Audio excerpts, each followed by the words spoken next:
Hey friends, welcome back to another How to Produce and Sound Like You live stream. In today's Cheat Codes for House and Techno episode, I'm going to be showing you a cool and creative technique for more interesting MIDI patterns that I bet you wish you knew before.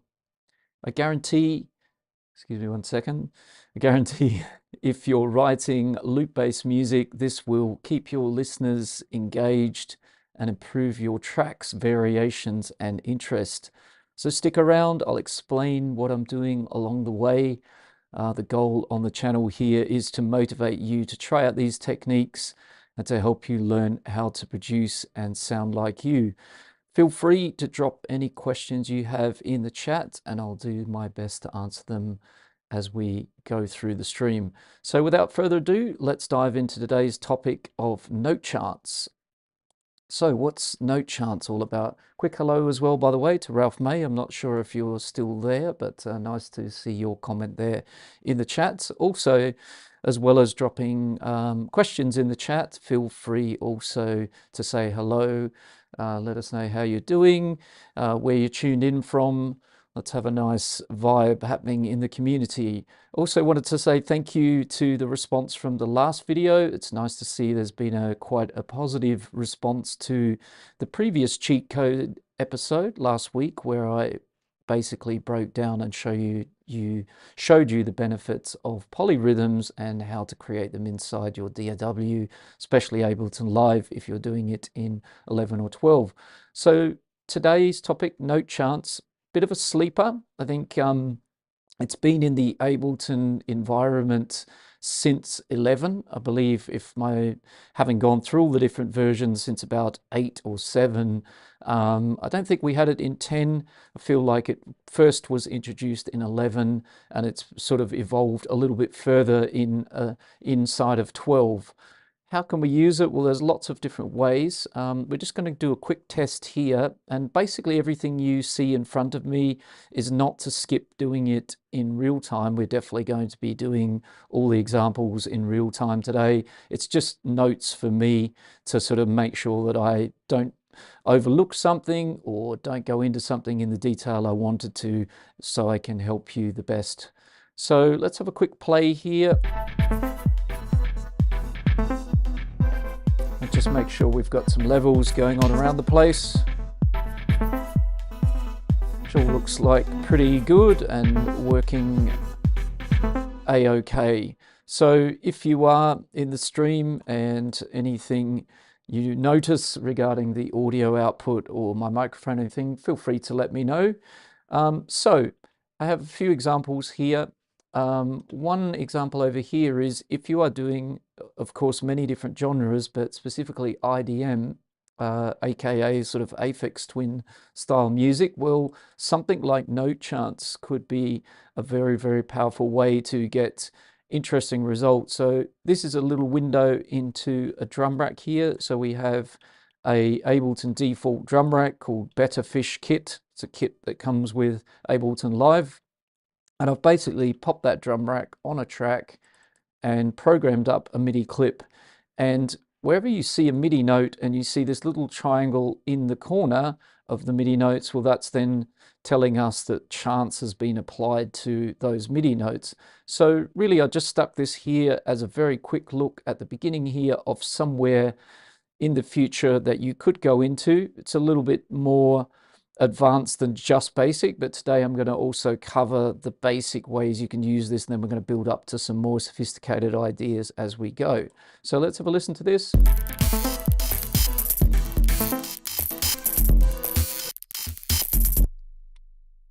Okay, start that again.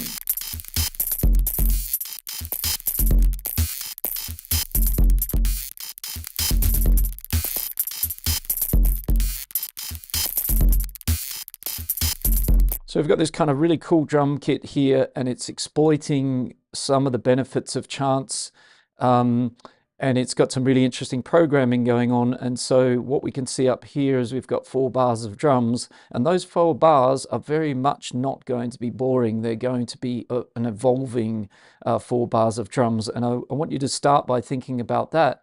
You know, if you're writing or programming or, you know, making, whether it's drums, basses, melodies, or chords, this note chance idea is a great way to get variations, as I spoke about a little bit earlier, and have more interest in your music. And really, we don't have any excuses if we don't apply things like this. The same programming is going to happen every 4 bars. By bringing in some chants, we're actually having variations happening within this 4 bars, and it's constantly evolving into something a little bit new and a bit interesting. How much it's evolving is up to us. We have a control over that. So that was just a quick example. We're going to park that over to the left, or to the right, sorry, looking at the screen here. And we are going to start with some drums, and we're going to start with looking at then note charts as a way to bring a little bit more interest into your drum programming. Doorless House Music, hello, how you doing? Hope you're very good. I come for the house cheat codes. Nice, nice, nice. Well, stick around. Today we're doing note charts, a feature in Ableton Live. So hopefully you're working in Ableton either 11 or 12. So let's open up a new MIDI track over here, and let's look at maybe the most basic example we could use chants for, which would be to create some kind of little drum fills, right? So even on our kick track here, what we've got here at the moment is just a 4/4 MIDI pattern of some C3 notes playing the lovely Ableton DS kick, the little drum synthesizer, the kick drum synthesizer. So we've currently just got this. And that's all we're going to get every time that bar of music go around. Great.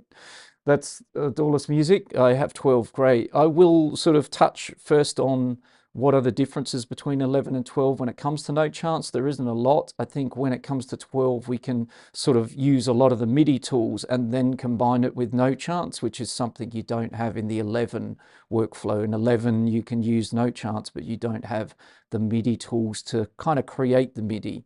Because we also need to think today about, basically, when we start getting more advanced with this, that a MIDI note is a note of information. It's a trigger, and it can trigger all sorts of things to happen at the same time, conventionally, such as a piano pitch and how hard or soft we play that note, but it can also then trigger how often it plays, and then other things that come from the benefit of that. So if I look at this kick loop here, as basic as it gets, I'm going to duplicate the kick loop so it's a little bit longer. So we've got 2 bars worth here. And let's just start by putting in a little bit of a fill at the end of the phrase here, right? So I'm just going to write a little kick fill, something like this. Again, if we're working in 12, we've got this nice feature down here with the velocity where we can create this ramp section. So I'm going to actually ramp the velocity of that. Let's bring the chance lane down, velocity up a bit. And you can kind of see here, I can ramp it this way, or we can actually go the other way and ramp it down. So I think I will go the way I had it initially, which is this way. So we're sort of building up a little bit like that, a bit of a kick fill, right? So if I'm playing this through, we now have a fill transitional kind of element at the end of every 2 bars.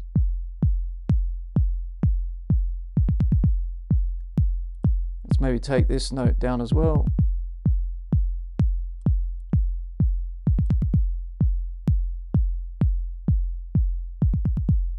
So that's nothing new, right? That's something we can do very easily in the environment of 11 or 12. But since we've got note charts, we can obviously already make this fill something completely different to what it's currently doing, right? And the chance lane's directly below the velocity lane, and its layout is exactly the same. You can see all of the markers like you see for velocity adjustment.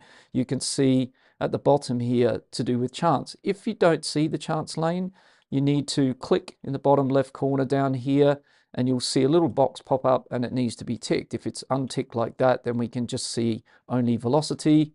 Also, if you uncheck the yellow box next door, you'll see even velocity disappears, right? So it's always been possible to clean that up if you don't wish to see any of them. But if we wish to reveal them, we need to click in here and then make sure each or both are ticked, so one or the other, so we can also get rid of velocity and only have chance here.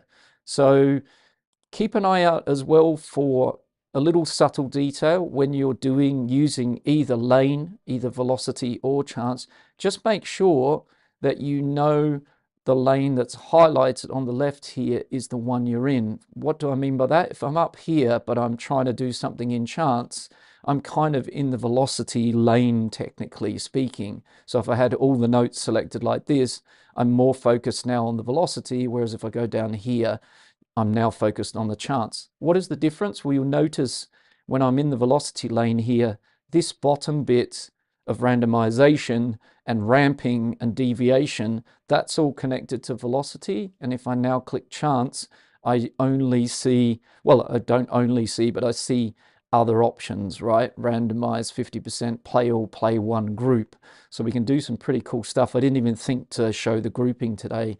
Maybe we do that in another tutorial as well, or another live stream where we use the chance and we also use it in groups of notes or all of the notes and roll the dice a bit that way. Because we're kind of doing, I'm going to kind of do that manually here anyway, which is probably a good thing again if you're in 11. So let's grab these 3 notes here, the little fill that I've made.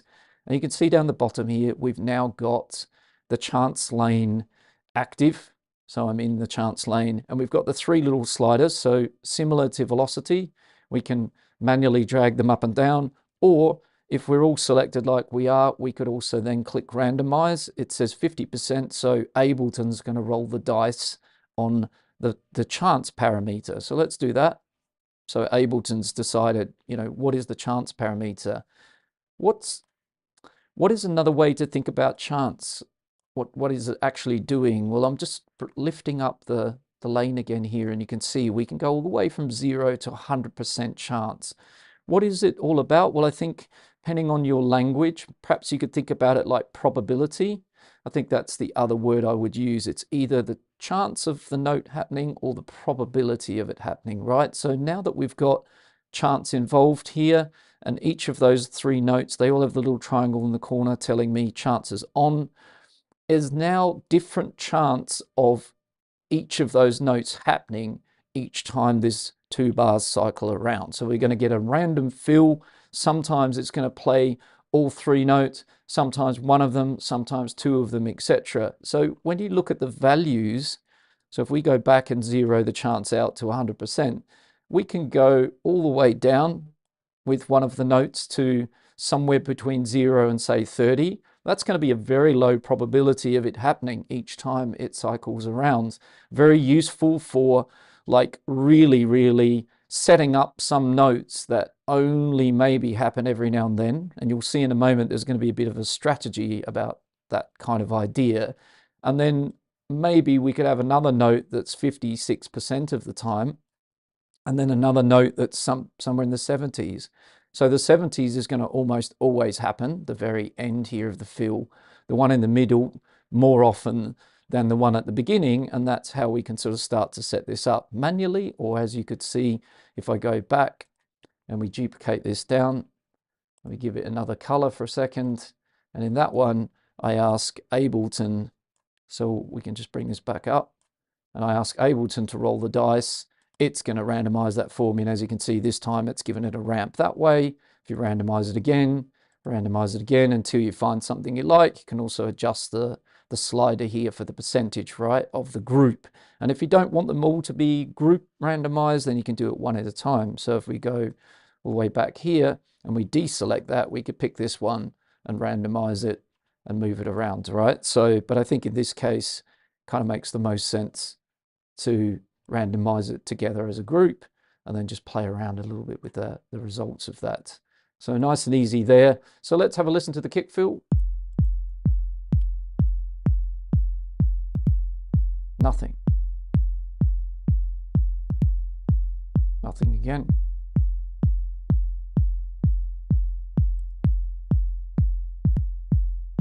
Got a fill. Another fill.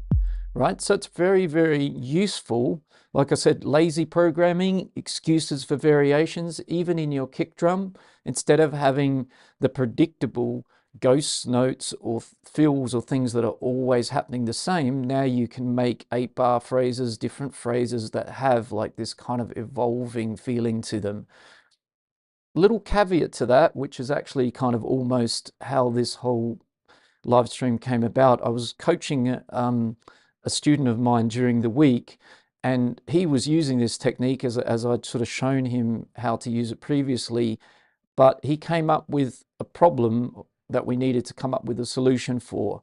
And it simply is that he sort of asked me, like, I've got this chance going on and I've set it up like you've shown me and it's doing what it's doing, but every time I open up the project, something else is happening, right? It's that random that absolutely, if we now close this project down and we open up tomorrow, we're not going to get that same kick feel potentially happening right off the bat. So the music will sound different. So I hope that makes sense, because if we're using this on melodies and arpeggios and bass lines and other things, you would run the risk of adding chants to the notes and then closing down the project. Maybe you had something you absolutely love going on, you close down the project, and then the next day you reopen it and all of that's gone. And if you've been doing music for a while, that may well have happened to some of you out there with an arpeggio set as random arpeggio or a sequencer, because exactly the same thing. Unless we print that to audio or we print the MIDI, that little bit of magic can easily disappear because it's random. It's set to be something that isn't constantly predictable, right? We want that, but we also might want to set it up so that we can make sure we capture what we like about it and then we don't lose it. So let's look at a quick workflow for that, which is simply this track that I've got in the project here. It's an empty audio track, nothing in it, it's just an empty audio track. And what we're going to do with that is we're going to use it. Sorry, it's an empty MIDI track. Oh, sorry about that. It could be an empty audio track as well if we want to commit to audio. I'm just going to, in this example, basically print the MIDI that's going to be happening in that kick track, for example. So what we want to do is, if we want to print the MIDI, we need an empty MIDI track. Let's just do a new one from scratch. So we've got an empty MIDI track here. We can name it the same. Let's call it record in. Lovely.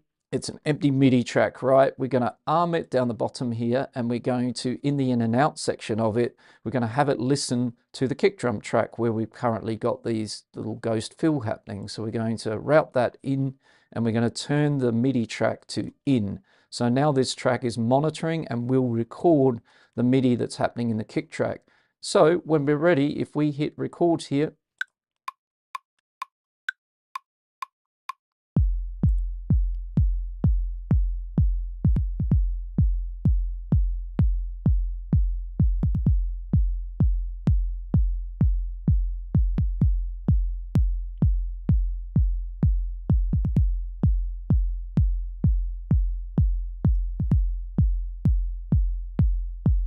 so that's enough already, just to give you an example. So in this case, it's a very, very basic example at the moment, but you can see it captured some fills and they're starting to be different each time we're cycling around here.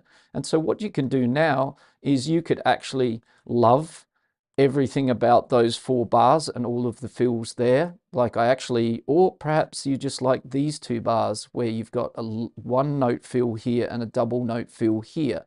So, now what you would do is kind of go through this, if it's a long take, and find your favorite section or sections. Again, remember, we're talking about variety here as well. How easy is it to make variety in your track, keep your listeners engaged? Well, note chance is going to be an absolute weapon for that. So let's loop this section up here. And now what I can do is go over, copy that track over to my kick track. And now I have, we could call this number 1. And essentially, this was the template. I don't really need that anymore. So, that could be brought down.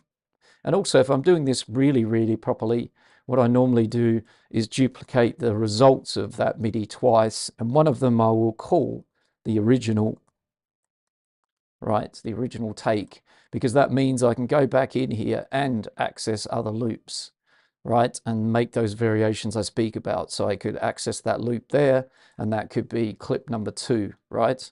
So we could make a duplicate of that one, put it there, call that number 2, give that a new color. And so hopefully you can see the power behind this. It's a powerful system, right? These guys here, they were just examples and little templates, nothing more than that. But now we've got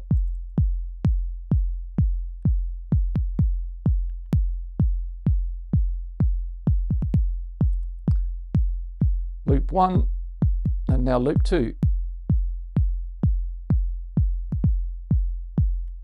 Right, so even with a kick drum, probably a good example in a way, because it's very, very easy to make a kick a little bit interesting. Instead of 4 kicks just banging away all day long, we've now got some kick drums with some interesting little fills in them, and we've got 2 variations of those.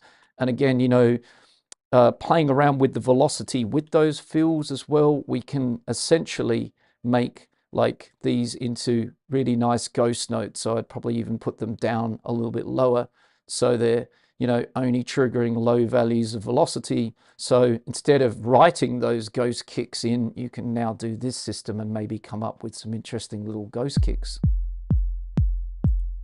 that happen in your music. Nice.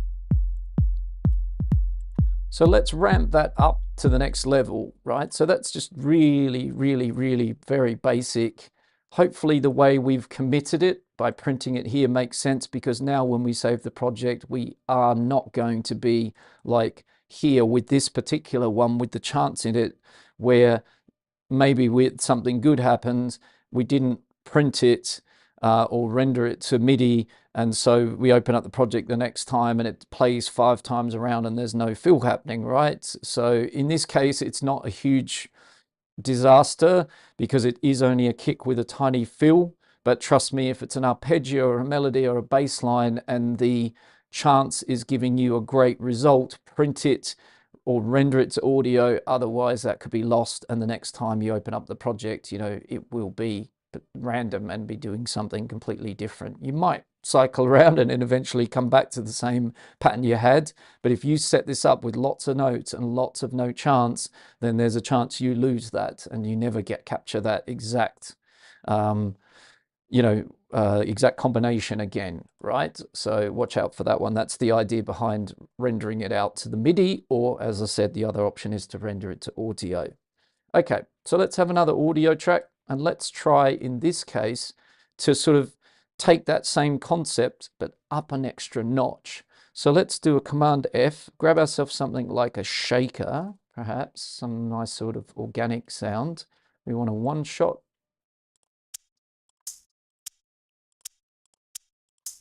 Even shaker 1 here sounds quite nice. So let's just drop that into this empty MIDI track down here into a simpler. And what we're going to do this time is we're going to fill up all of the 16th notes in this clip here, right? And we're going to use our thinking caps here a little bit because we've got different options here. So let's make a couple of copies of that. And let's say one is going to be sort of a bit more controlled. That's probably the best word. So let's say the top one here is controlled, and the bottom one is going to be super random. All right, so I think that's a really good word in this situation, controlled, because this is the thing, you can set this up so it is a very controlled thing, or it's really, really more random, right? And you're rolling the dice and working with Ableton and hoping to come up with something that you wouldn't have thought you could do by yourself. So in the controlled situation, this is very easy. Put 16th notes on every beat in a bar, right? There's nothing special about that. We can also, again, let's randomize our velocity right off the bat as well of all of these 16th notes on this shaker. So we've got something much more interesting. Let's bring it up to about 20%. So they're just a little bit randomized on the velocity in this case we're talking about at the moment. And when I talk about controlled, let's say that the next move we do is think about this a little bit with the note chance now. We're going to pop down to the chance lane. And we're going to basically preserve all of the offbeat shakers to play like they normally would. So what do I mean by that? This kind of pattern, right? So if we put all of these notes up here for a second, this is our standard shaker pattern here, our offbeats. If we're accenting the offbeats, it's going to sound like, so we'll mute these ones. That one was a bit of a different position, but that's okay. We'll just put that back up.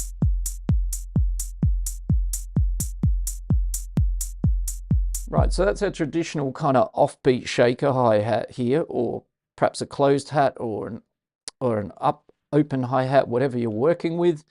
I'm going to leave the chance at 100% for those notes. So that means they are going to play every time we go around these two bars. They're guaranteed to happen. No chance on those. But everything else, fantastic, fair game to randomize, right? So maybe, again, if we're a programmer, let's do it by sort of manual programming. So the first one, I'm going to say, let's have that at low percent. Next one, say 70 odd percent. And by the way, you'll find some really sweet numbers, sort of sweet spot numbers in here. I kind of have, over the time I've been doing it, you know, found some 74% for this, 32, 56. So if you hear me sort of talking about those, they're kind of percentages that I've had good results with. So I'm going to, we could continue more random each beat here, but let's actually just duplicate that across. So now we've got kind of a programmed, planned, kind of controlled situation here where we've got our offbeat shakers happening all the time, no change. And in and around it, we've got all these kind of fills now that are randomized here. So hopefully, if you're still with me here or you're just joining the live stream, today we're looking at a cheat code for house and techno that we don't want to sleep in, no chance. How we can work with MIDI notes and get some really controlled and random results and get more interest, more variation in our music, not so vanilla, not boring, keep our listeners engaged. Do say hello if you are here today with me in the chat, and if you've got any questions, of course, pop them in there and I'll do my best to answer them. So now we're going to unmute all of these. And I'm going to bring those Ds back down to join the Cs.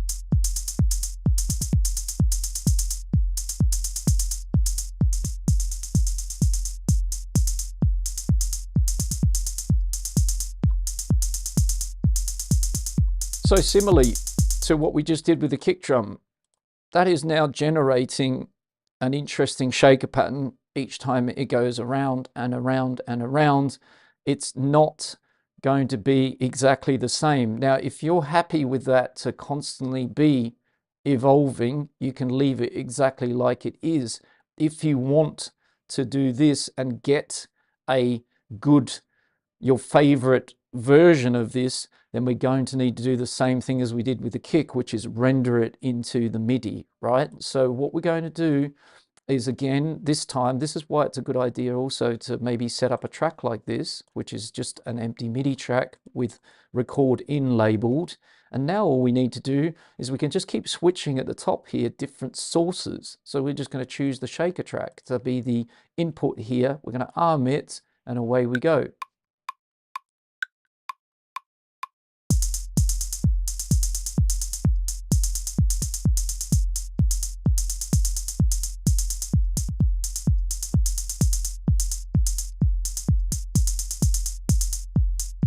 And you can let this run for a very long time or just a short time. It just really depends on how long a sequence you want.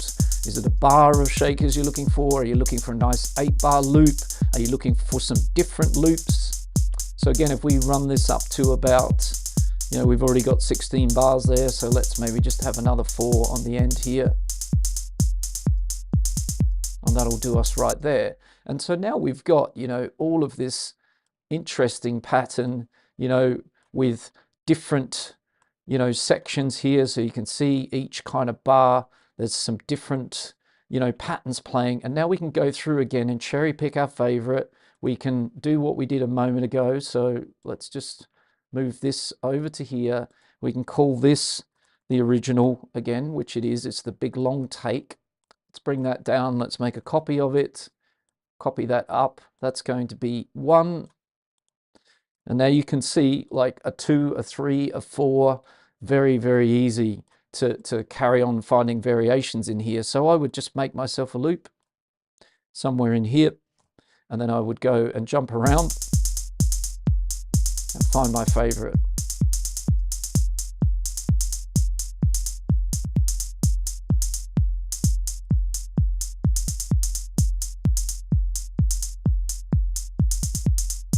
Quite like this as a 2-bar phrase. And again, you know, now I could copy that down and once again go looking for another little phrase in here, maybe this one over here. We'll call this 2. Give it a color, different color. So it's easy as that. And if we don't like the shaker sound, we want to change to a closed hi-hat. It's as easy as that. We're just making beautiful MIDI here. So if we come up here and we go looking for something else, we can just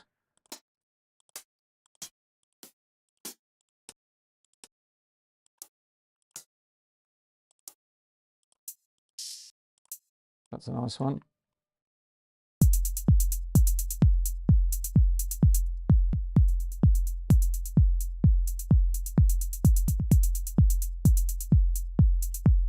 So we've now got 2 clips worth of hi-hat patterns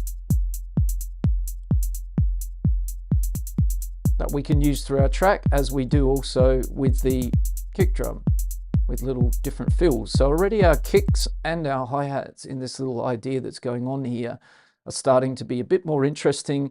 And I'm just showing you the tip of the iceberg.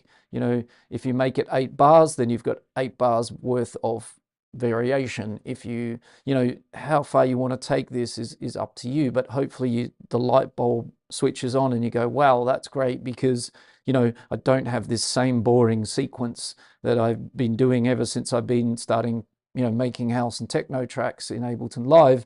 The same thing happening every time and the same result. I'm now, you know, thinking outside the box a bit. So let's put our control clip down. Similarly, again, it's the same as these templates that we had for the kick. It's no longer really required. But what about the random one? What was that all about? Well, let's have a little look at that.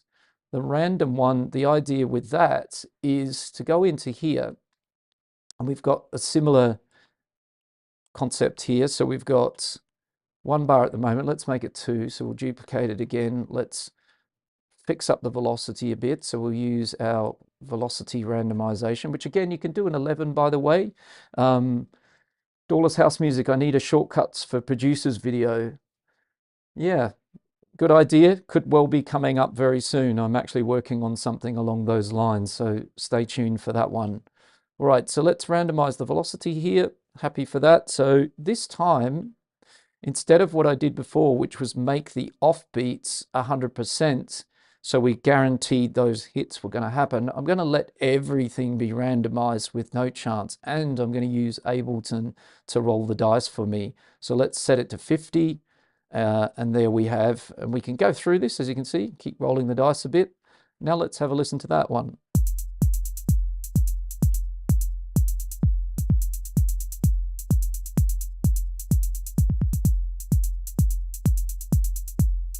Quite nice again. So maybe something good's happening in there while that's playing and we don't want to lose it.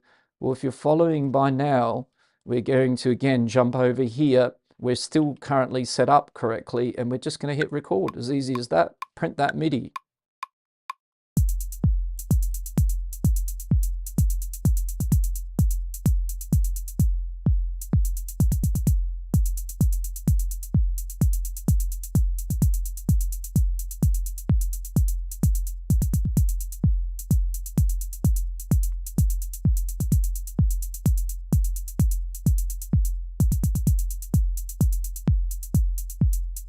So I quite liked what just happened then, so I stopped it because I liked what happened in this little phrase here.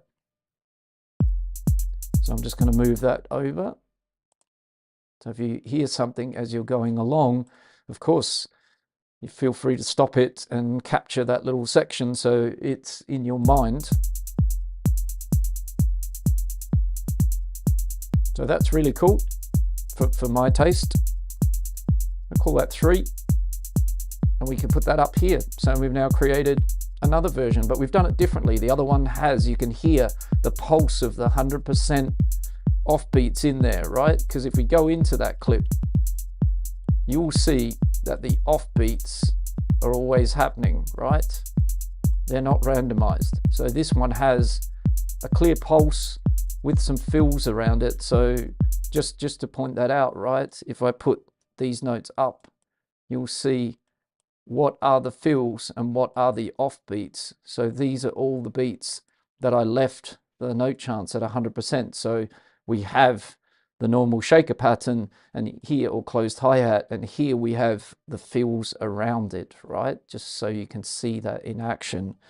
Whereas the one that we just have printed now, number 3, doesn't have either the fixed 100%. There was no fixed 100%. Okay, I see it now. Great idea. Awesome, Doorless House Music. And this is only, as I said, just the beginning here. We're just kind of getting started a little bit. So I really like this because that's the kind of thing with the magic there. You know, the first 2 were controlled. I set it up so that those offbeats would definitely happen in the chants all along the top here, but the fill it around it was randomized. Well, in this case, I've let it completely be randomized, and I really kind of enjoy what I've got there. And as I said, as far as switching out sounds and samples, dead easy. We can take this many directions. Now, do we want lots and lots of chaos, like lots of things in our drum groove, let's say? Do we want many things with kind of fills and random patterns? That's up to you. I think the reason I showed you my IDM example at the very beginning, and if you weren't with us at the very beginning of the video, I just showed a drum rack here that I made. It's an Ableton stock drum rack, and I made a MIDI clip for it where I programmed in exactly a bit like you've just seen, some very lots of MIDI notes. I've given some of them to happen 100% of the time, and then others lots of random. So if you see in this particular shaker here, there are a couple of notes here, no note chants applied, no note chants applied. So those guys are going to always happen, but all around it is all sorts of fun going on, right? And similarly here in the other one, no note chants. How can I tell that? It's the little triangle in the corner, right? When you've got chants on a MIDI note, you're going to see that little triangle top left corner. And when you don't see it like here, we know those notes have been left alone. So this experiment here,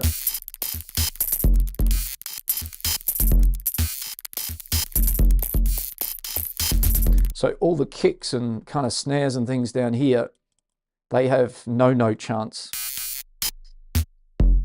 So they're kind of doing their usual kind of, well, usual, no, it's IDM, so it's quite unique, but they're doing a fixed control pattern, drum pattern, but then what's going on up here is adding loads and loads of variation to that. So if we zero out these, we can hear as well. And then if we drop these in,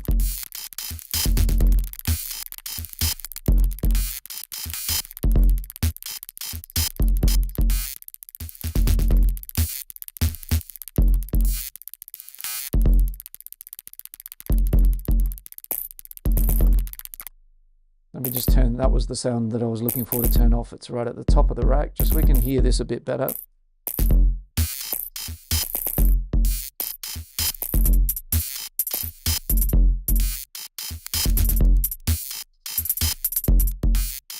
So lots and lots of chaos and fun in that clip, and it's a reason for, you know, using note chants to get very interesting drum programming. You can do it like I'm doing individually on individual drum sounds, or you can have it in your rack working together. Maybe how I did this rack originally is even easier because you can obviously have the interplay between everything in the rack itself, and you can kind of hear the relationship between all those different sounds going off together at the same time.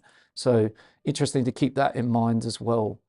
All right, so maybe a clap track, and maybe we'll just have the clap actually a bit more conventional. We'll just have it kind of on the 2 and the 4, but maybe we'll have a little fill, or we could do that with the kicks again. You know, maybe we keep 1 and 2 of the kick patterns down, and we just go back to the average meat and potatoes of a 4 on the floor kick.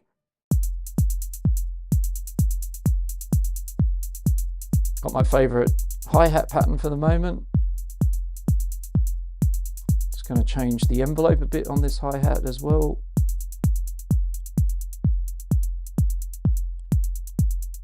That's a nice little short hi-hat. Just looking through. Normal Norman, yo, hello bro. Hi Dollars House Music. Yes, sorry, I'm reading you talking to each other. Welcome Normal Norman. So today, note chants. We're in a little way, but we're still on the very basics at the moment. So it's never too late. And of course, you can always jump back in and watch it back on replay, catch the first kind of, I guess, well, 40 minutes already. Time flies when you're having fun. All right.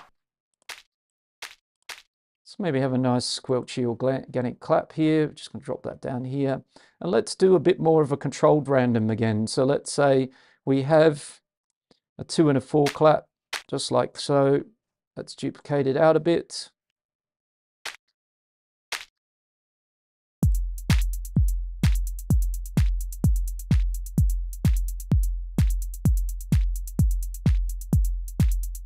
And let's maybe have some ghost claps.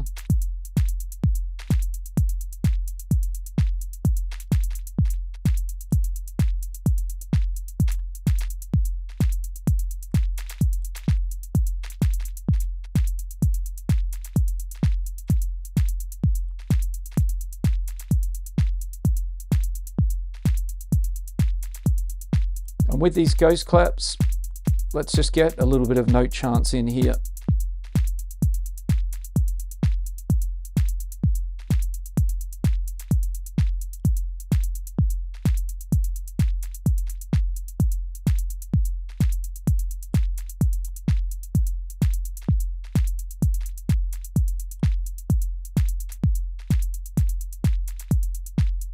So in the end, you know, even if you write, which I don't recommend, like a 1-bar loop, it's why it's always a good idea to work in 2 bars, 4 bars, 8 bars, because you start to think about events where phrases end. If we are writing in 8 bars, like so, we start to think about little things here that might signal the end of a phrase. If you're over here working in Ableton's default 1 bar every new MIDI clip, you're not really thinking about those kind of events. So that's a little tip for you. Extend your MIDI clips and start to think about turnarounds, end of phrases, little moves that don't happen every bar. They happen every 2 bars or every 4 or every 8. Start kind of adding that into your workflow.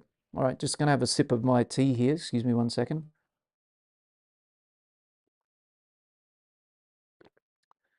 Yeah, those drum sounds are pretty cool in that rack. It is an Ableton default rack, by the way. It's called Better Fish, an IDM drum kit, Better Fish kit.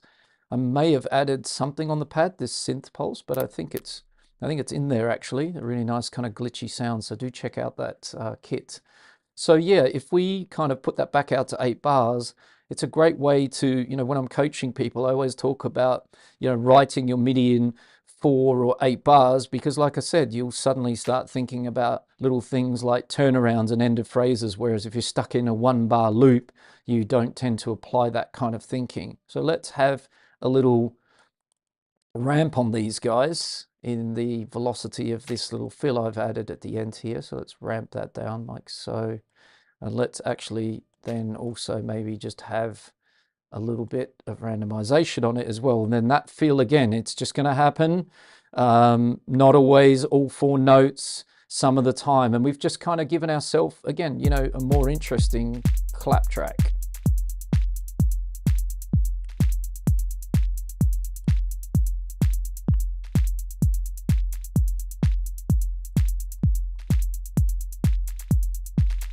A little bit of housekeeping here.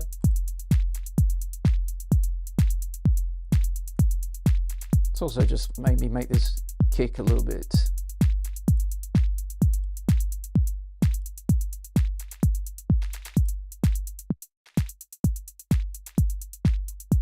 short and punchy and less boomy.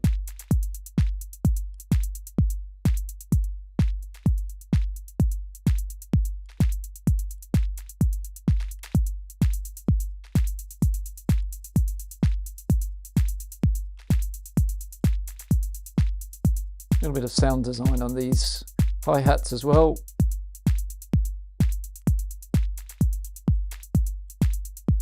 If we pitch them up or down.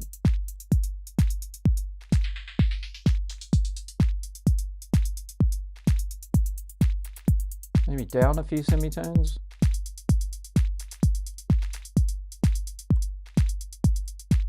Because the goal in the end here is to try and make a little bit of music as we go along.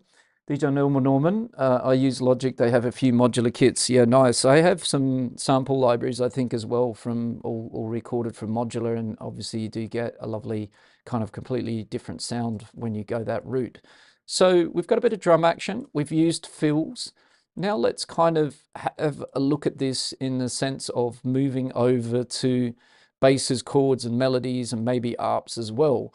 Note charts. We're focusing on this beautiful little thing that's built in since 11 of MIDI clips, MIDI notes. Wherever we put a MIDI note, a MIDI event, a MIDI trigger, we can also decide the probability of how often it happens each time it goes around within our music. And that means we can have interesting drums and rhythm programming, chords that don't play all the notes of the chord. So we could make it four-note chord, but only play, you know, sometimes it'll be a triad, sometimes a four-note chord. We can set up all sorts of kind of interesting experiments. We can print them and record the MIDI of them so we capture our favorite takes, or we can just leave them running in the background so they're random. Maybe we're doing an art gallery musical performance or something, and we just virtually could push play and set it all up so that it could actually just be a constantly evolving piece of music, which I think is also pretty cool, if I have to be honest. Let's have a bit of reverb. We'll just use Ableton's default reverb on our clap and a little bit on the hi-hat just for a bit of space. So now we're going to ramp up this kind of workflow to the next step. And what I'm thinking here is to build something like what we've got maybe over here. So let's have a listen to this one.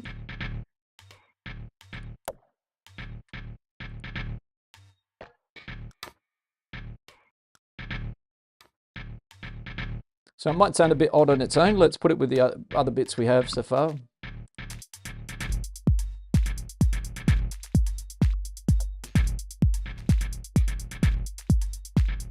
Now it sounds a little bit more interesting, right? So what have we got going on here? Well, let's start to think about note charts and how we can use it to go a little bit further deeper with our kind of ideas. And we're working hard with Ableton Live here and using the tools to kind of get it to come up with things that we don't potentially sit here in front of our computer and think about doing, right? Were we going to plan our hi-hat pattern to be such as that? Possibly not, right? So this is why we're doing this, is to get some of these cheat codes for more interesting music, house and techno, electronic music. So I'm going to use the same drum rack because I like the sounds of it. So it's called the Cortex kit. Again, you will find it inside of Ableton's library over here. So if we just go in there, let's look for Cortex. We'll turn off one shot and there it is there. And if we right click it, show in places, it turns out it's inside of where? The core library drum rack. So nice and easy. It's in the electronic core library drum rack. So pretty much anyone with Suite or Ableton Live will have access to this kit as well. So I'm going to copy one of those onto a new MIDI track like so, right? And then we're going to come up with a pattern for it. Now, this is where 12 gets interesting versus 11. So if you're doing this in Ableton Live 11, you could open up a new MIDI clip and you could turn on your pencil tool and you could kind of do this, where you could randomly draw up and down across some of the different samples in the percussion rack, right? That's an option. You could also, while you're doing that, so randomly drawing across the different notes, you could also think about a little bit of changing your grid along the way. So by that, I mean, you could maybe put a few of these in, and then we could switch the grid from 16ths to a smaller grid and now put like a couple of 30 seconds there. We could go the other way and make the grid bigger and make ourselves, you know, an 8th note. We could also have some rests where we zero out, you know, something like that. And if we now push play on this drum kit, we have this. Sorry, over here.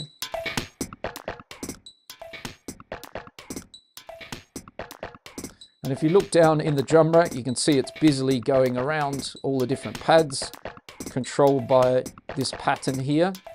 So now what we could do, this is 11 workflow, by the way, what I've just shown you there. Let's put in the clip here, live 11, just so if you are working with that, then therefore you can replicate this, but you have to sort of follow the steps I just did. Let's do Command A, select all of our notes, and let's get stuck in and randomize the velocity. Again, in 11, you can do this. It just looks a bit different. You need to go over to the left to the envelope properties and use the velocity randomize over that side. So that's going to give us some nice, let's reset our ramp while we're at it here. So I might just undo that. Just go back for a second. There we go. And now let's do that. Okay. So let's have a listen to that. Let's duplicate that.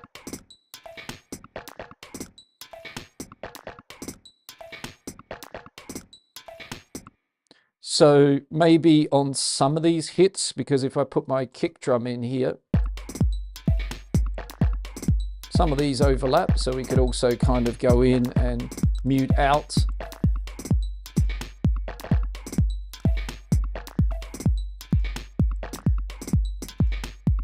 It's an option. Doesn't really hurt it to have them there, but you can also create space for other drum sounds, which I would recommend if there is a clash, that you might go in like that and actually just take away some of these notes if you wanted to leave space, for example, for a kick drum to kind of work its way through.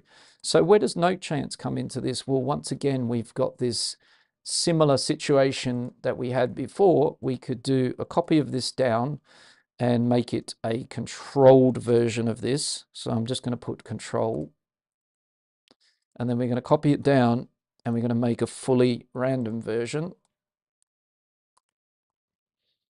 Okay, so in the control version with the note chance, we're again, this is the special thing we're looking at today, our cheat code. We're going to set up some notes that are going to remain with no chance applied. So maybe those two notes, they're going to happen every time, but these two we're going to bring down, and of course they could be independent to each other if you like. Also this one, this would be a good idea to have it low, so it won't always be happening over the kick drum, right? And so maybe I have this one random and this one a little bit lower, this one again lower as it's where the kick might play. So you can really take control of this. This one I'm going to randomize. These I'm going to leave it 100%. This one, let's do something a bit different over here. So we have, again, that. And sometimes you can copy this across, as I've done already previously. You can copy, like, if you like what you've done here, and copy this section over. But in this case, it's already quite random, so I'm not going to do that. Okay, getting there bit by bit here. So in a moment, you'll see a better way to do this, I think. But in this case, we're doing it very programmed and very manually. All right, so now if we push play in the control clip,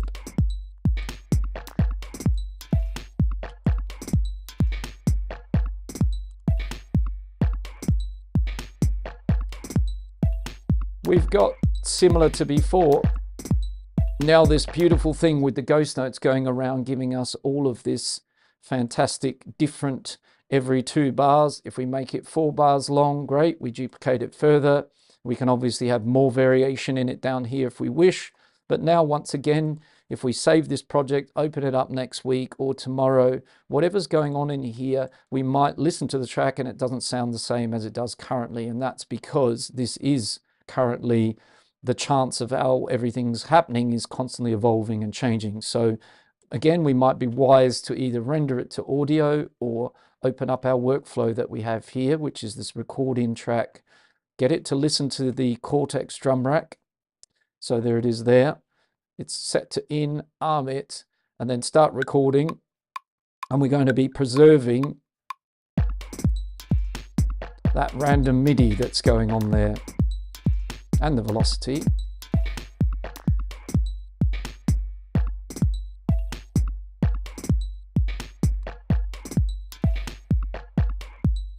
And again, if you hear something good along the way, you can always stop it, but maybe you're looking for a very long take, and then you'll go through and pick out some different variations of it, your favorites. I just think this workflow is so powerful because, like, again, if you're sitting there thinking, well, how could this percussion evolve from the intro to a break to the outro? Well, it can evolve nicely because we've got all these different sections that we could loop up and say, well, that's one variation of this. So I'm now going to copy that back over to here, and I now don't need my Live 12 control template anymore, as I've got a recording. And now I can begin to loop this up in places.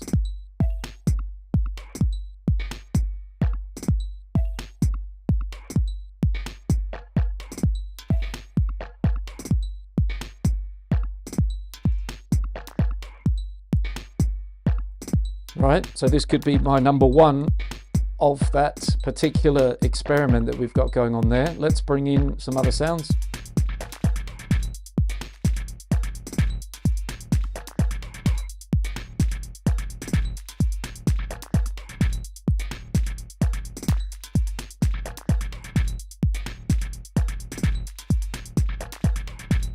Pretty cool, right? So that's kind of quite interesting. So that would get you up and running with Ableton Live 11 to how to use the note chants and how you can set it up quite easily, just drawing in randomly with the pencil, randomizing the velocity. That's just me because I want all that beautiful velocity. I want it to feel like a human kind of played all these things in and then go hard on the note chants. Here was my template that I had after I evolved that a bit, with my manually again done note chants down the bottom here.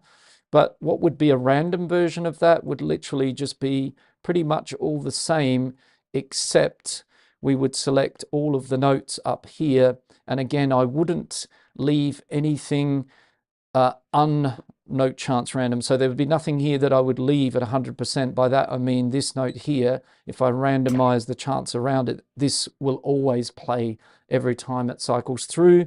Similarly to what I did with the hi-hat shaker earlier, I went down here and I said, in this case, let's do every note randomized. So there's nothing that's fixed at 100%. So that's what I mean about controlling it. You can decide to leave things out of the chants, and those notes will always happen each time it cycles through. The rest of the notes with the chants applied will be around it. Right here, if we click randomize, now we don't have anything that's fixed. Everything has random values right across the board. So that's different again.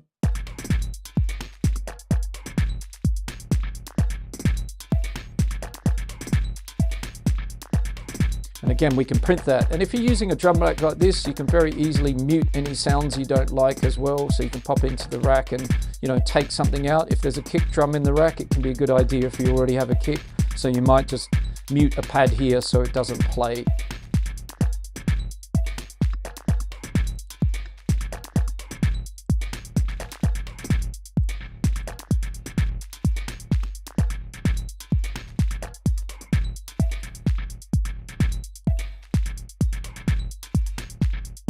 Right, so you can play around with that as well, take sounds in and out, and of course you can switch them off the pad as well.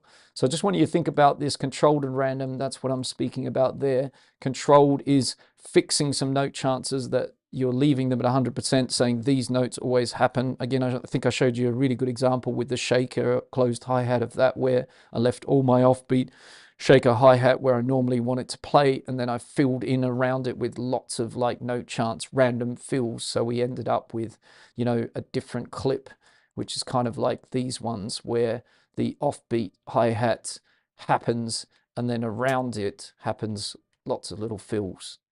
But in the end, I chose the hi-hat similarly to this random one we've just done of the percussion, as I liked the feeling of it the most.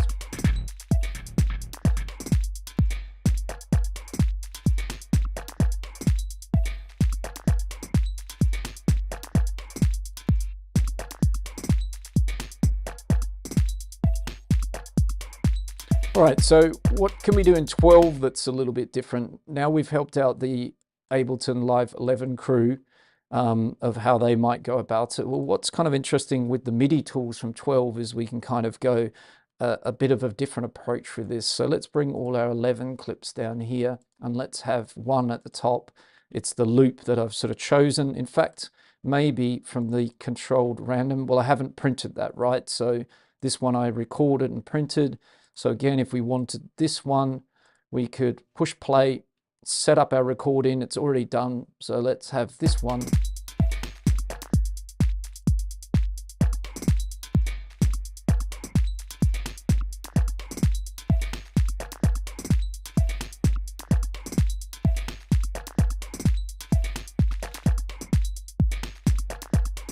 That was nice.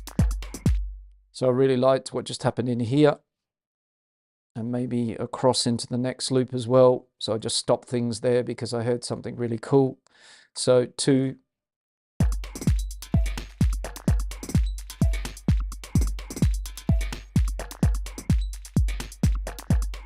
It's this little bit of magic here. Nice. So once again, possibly controlled versus random. Could be the mood I'm in today, but I'm kind of feeling a little bit more the random kind of stuff than I am the sort of controlled with random, right? Controlled with rolling the dice. I'm kind of enjoying the really kind of sticking with almost all of it with the dice rolled. So 2 and 3 I've kind of colored the same. Those were the ones where I've done the full note chants across all of the MIDI notes, giving it full license to give me, you know, the most variation, let's say, whereas the controlled random, we've got, you know, some control about hits happening all the time and others around it. Nice one, Dorlus. Get that studio nice and clean. You can come and do this one if you wish as well. That would be very much appreciated.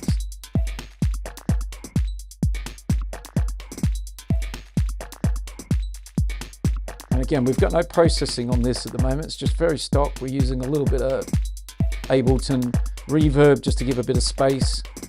And I've adjusted the volume on a couple of the, definitely on the hi-hat track.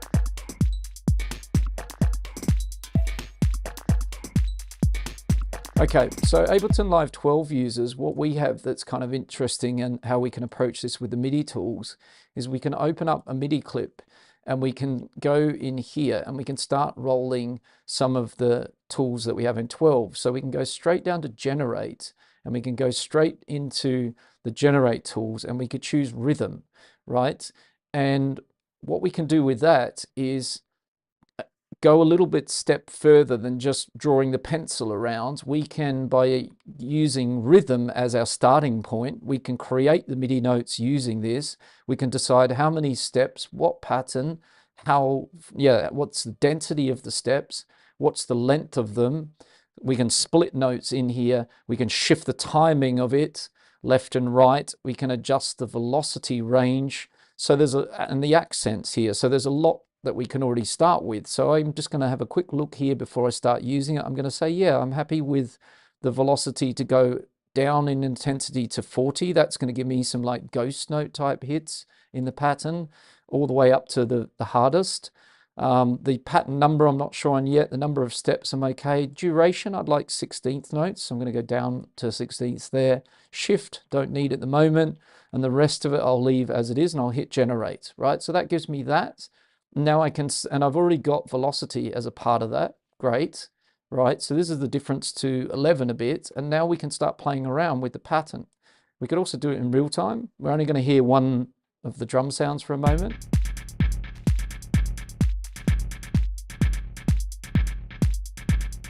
So that's already kind of really interesting, this pattern I've got here, right?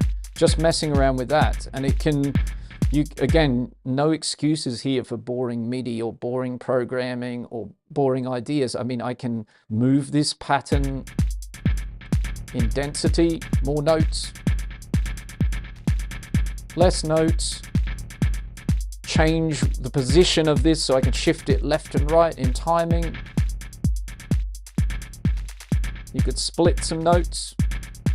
In this case, it would split So it can all happen all in here, and you can do it in real time. You can also shift the accent, which can be quite interesting here, where you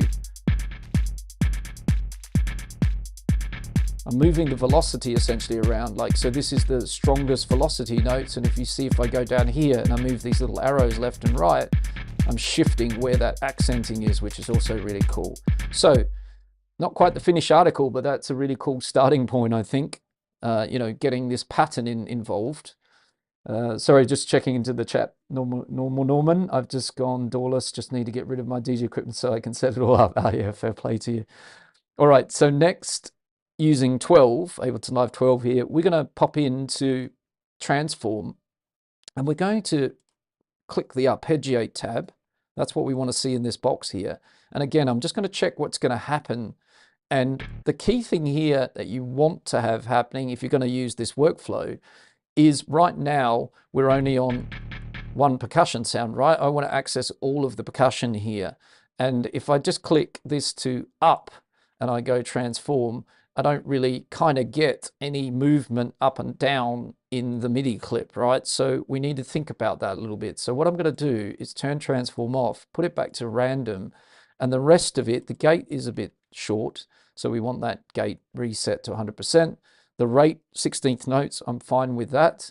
And steps of 3, that's 3 octaves. Well, we don't have, you know, much going up in octaves here, but let's hit transform. And as you can see, that's great. It's spread it out over those samples, but again, it's done it in a random way, right? And we can, you know, gate the notes here if we wish a bit, shorten them up. We could change the rate. That's pretty cool, right? So if we wanted something like that, like really glitchy, 30-second notes.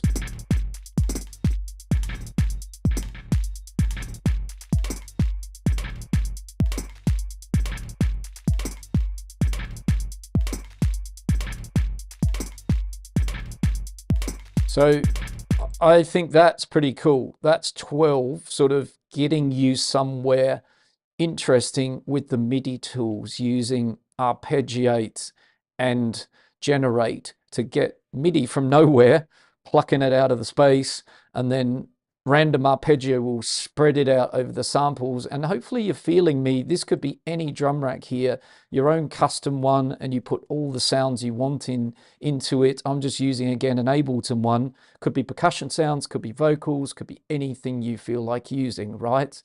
Any of that is fair game. This is just an example. What we might notice here, this is the grid, right, where all the samples are here in the drum rack. So if we push play, we're moving around in here. That's pretty cool, but we could kind of maybe even try and see if we can get it a little bit more movement. And by that, if we do, we could use the octaves in the arpeggio section, but let's maybe just grab from the MIDI effects the random device, put it in front here of the drum rack. And if I move the chance knob, I can probably get the notes to play outside of the pads, which would give me some sort of rest to the pattern.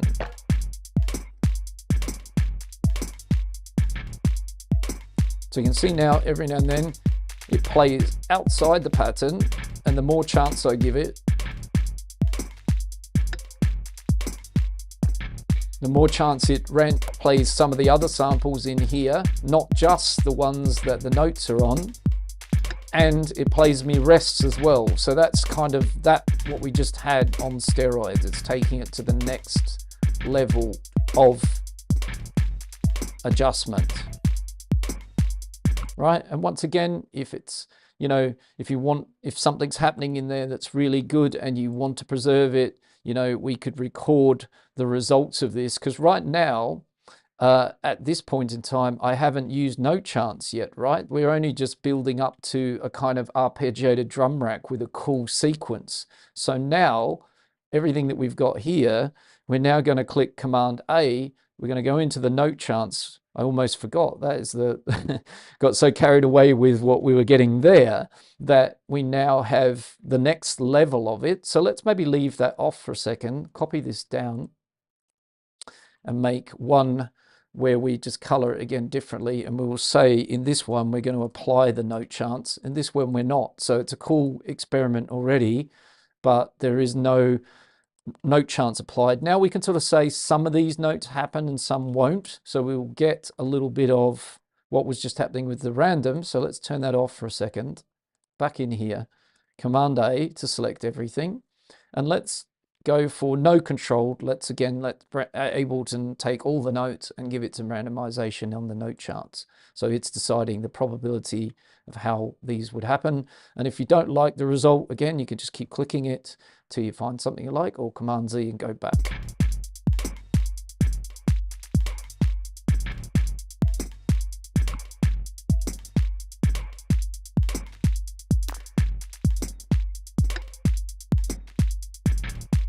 And just think about this with a bit of processing behind it. Again, we can have we've got a little bit of reverb here, but let's just say we add something like that we might use in this to it. The sky's the limit as usual, but let's have maybe a little bit of spatial delay.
We can get something kind of really nice and interesting. And again, if we're worried about losing that, well, back to the same sort of workflow here where we're going to get stuck in over here, get that routed into here, which we already still have, get it recorded, and make sure we capture some of these sequences that are happening now that we've put the note chants in, right? Remembering that that really has rolled the dice. And once you've applied it, as you kind of notice, sorry, what happened there for a second? There it is there. I don't know what I did there. Almost lost my clip.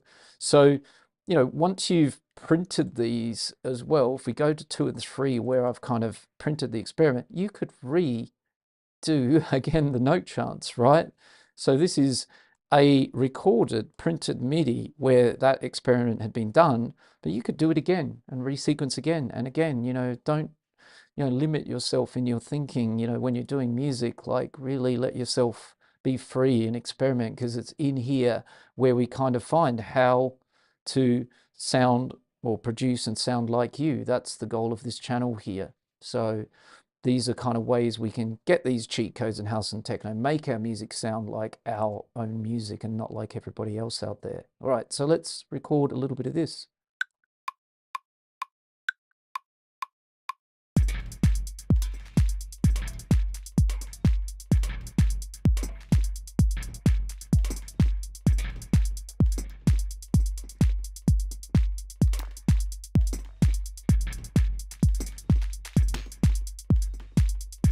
So there's lots of MIDI goodness in here. Again, sometimes I stop it when I hear something really cool happen, or sometimes I just play that for a long time and give myself lots and lots of MIDI that I can go through and then loop it up and find my favorite take. So this could come over to here and we could name it, you know, let's call it 3 for now, but it's kind of working. Let's call it 12 and then 3. Maybe that will help a little bit, because this is the sort of 12 workflow. So let's say 12, how we sort of started from the seed to where we are now up to. So in here, there's all the MIDI. And again, sometimes we can even go between the lines. It's just ridiculous the amount of possibilities we have with this.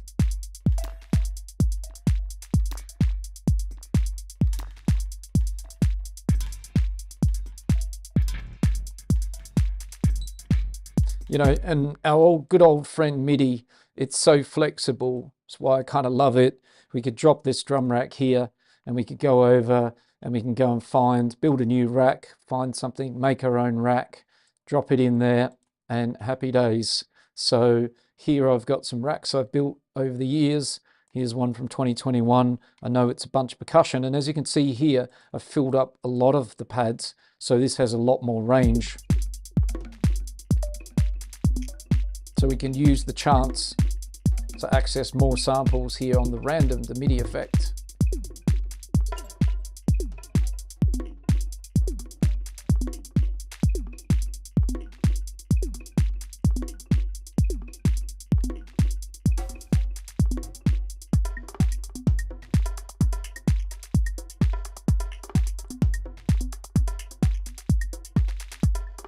So now you can decide which one you like the best, but these are all interesting and they're all either a little controlled, a little more randomized, or using 12's tools to start with. So lots of hopefully good inspiration and idea for you guys and girls out there who are making electronic music, house and techno using Ableton Live 12.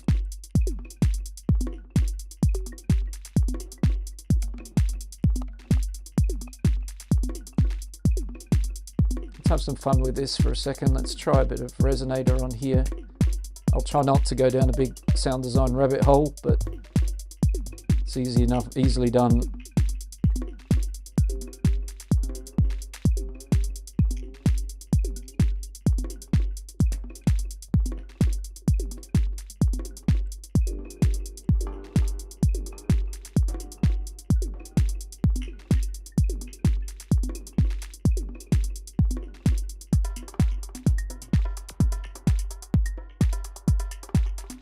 Kind of like the controlled random here a little bit more.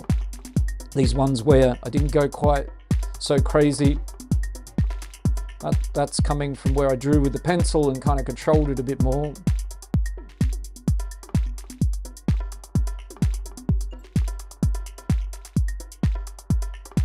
So my favorite clip at the moment would be 12, but as you can see, again, because I've left the whole loop here, I can just duplicate that down and go and find another section where something's different, right? That's again what the idea is here with this original. So if we copy that down, name it the original, all the rest of the MIDI is still intact. We make another copy of that, and then we go in here, and this first section here looks really interesting. Sorry for a variation. Just name this.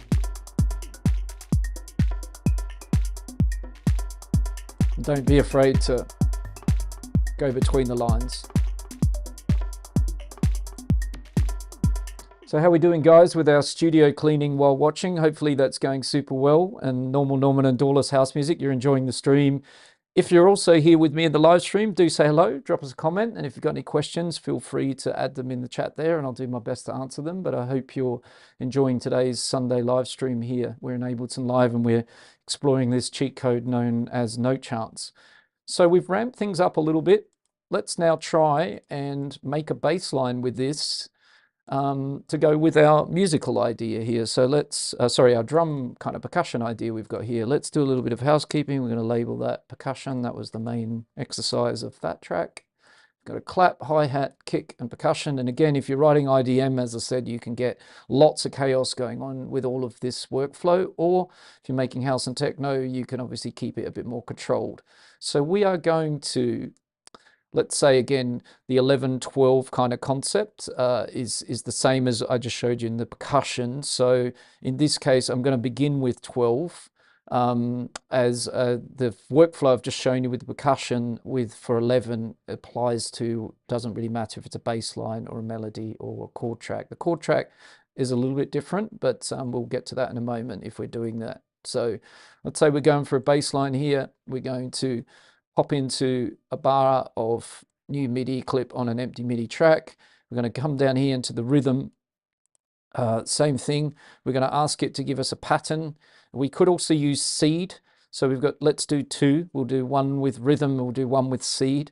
So if we do rhythm as the generative MIDI tool, let's just make sure pitch C1, I'm kind of happy with that. That's nice and low. That's in bass territory. Again, the rest of it's pretty good. I'm okay with 16ths. I'm okay with everything there. So let's go generate. So let's grab a bassline sound. So I'm going to use something from Ableton Live that I've bookmarked previously in my collections up here.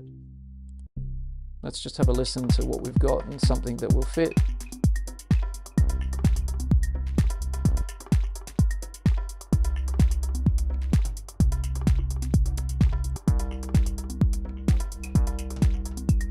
Maybe try this one.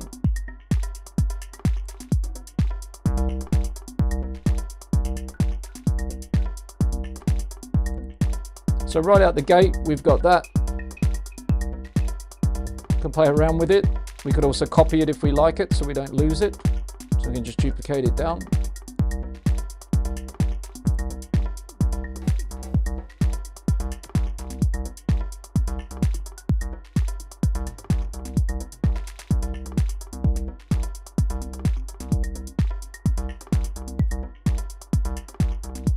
So I'm digging that.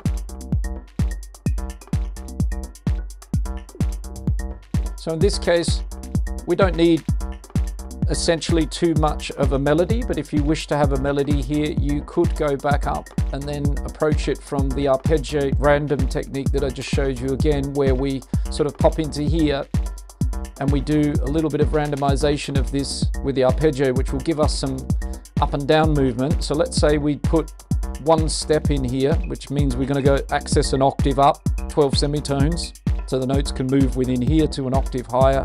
Let's reset the gate and let's have 16th notes random.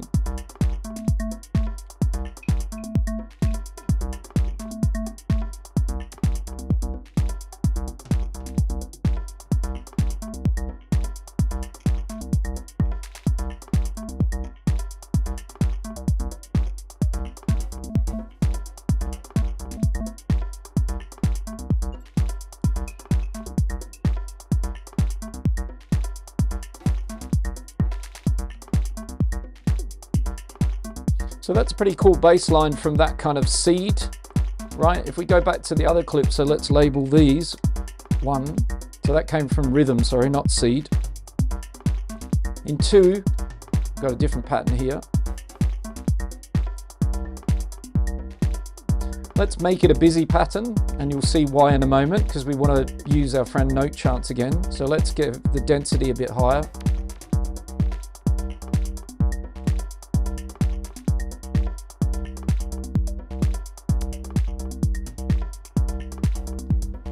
And let's do, in this case, these green notes, let's have those at 100% in the note chance lane down here. And let's randomize around those, the chance of the other notes happening.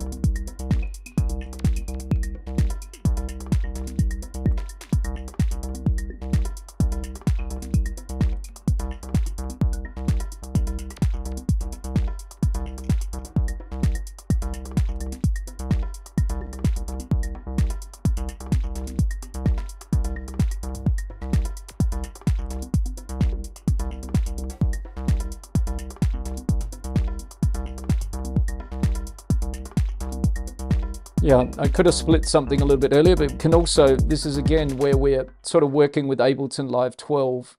It's very, very cool. As I said, we can collaborate with these tools that we have, like the generate and the arpeggio. The note chants 11, 12, we're talking the same language. We can do the same thing.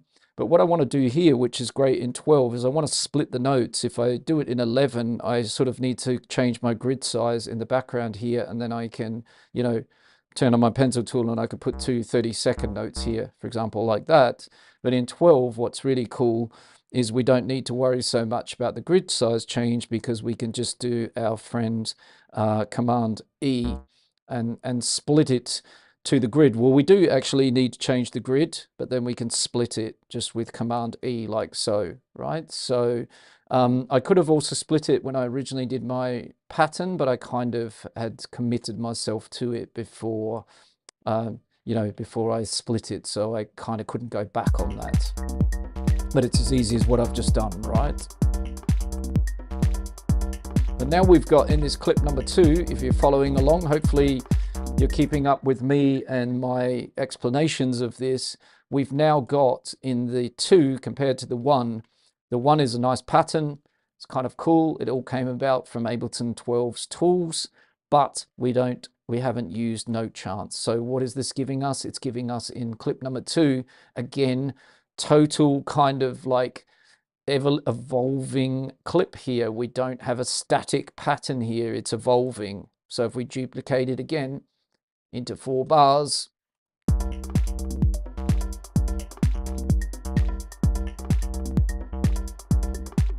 so let's again make sure that if we're going to open this project tomorrow, we're going to have what we're hearing now, or pick our favorite of what we're hearing now, because otherwise we save this project and with all of that note chants down here going on, it's going to potentially sound different again tomorrow. And like I said, you can also commit to audio, right? So if we do the other example, instead of printing the MIDI and putting it back on the same track, you can always set up an empty audio track and you can say, route me the square pure bass into here, set it in, arm it to record. And in this case, we're going to go straight into audio.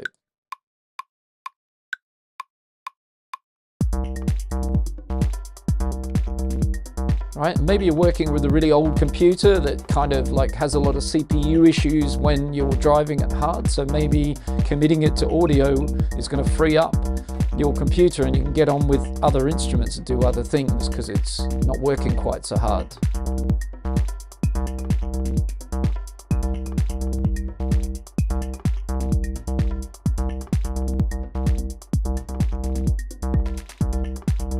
Right, so again, pretty cool stuff in here. Over here is a nice loop. Now we're in audio. We can set this track to no longer have an input, and it's just a nice normal audio track with our bass line on it, and we don't need track 5 anymore, and we would be playing from track 6.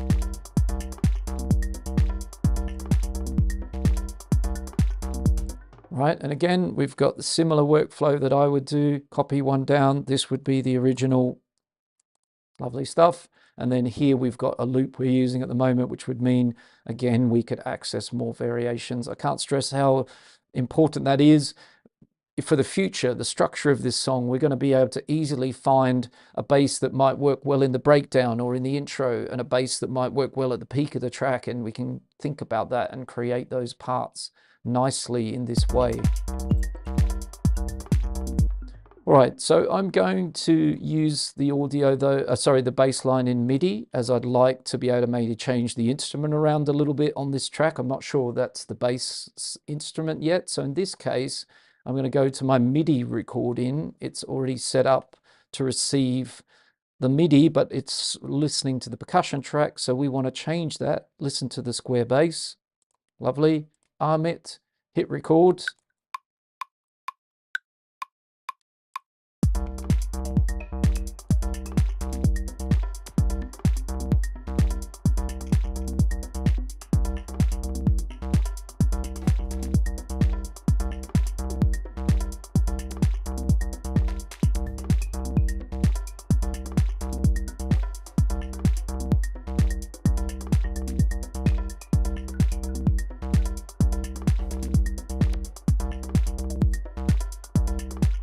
So there we've got 16 bars of lovely MIDI. We could bring that back over to here.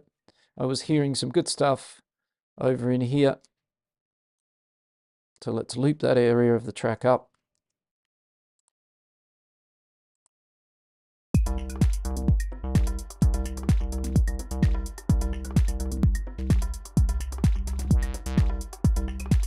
Let's try out some other basses.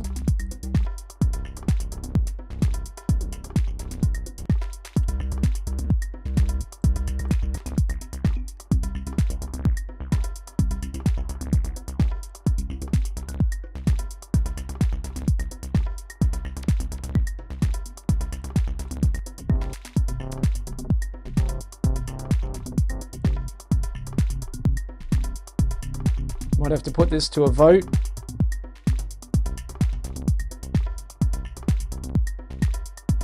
That is what we prefer, what we don't.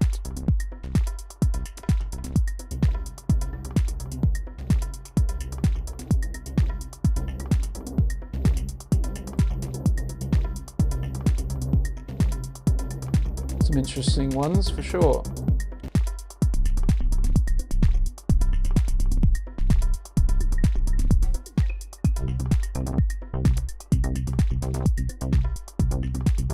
Let's go for this one.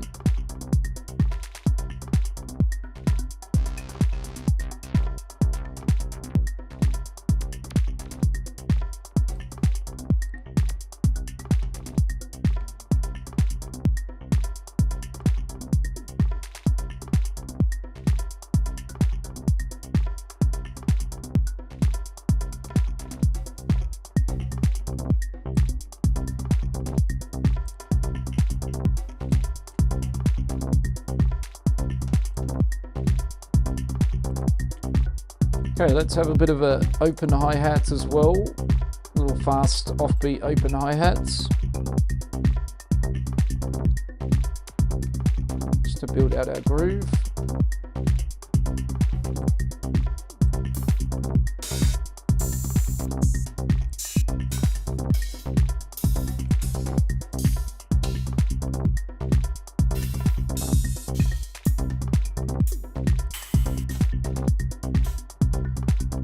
Maybe this one.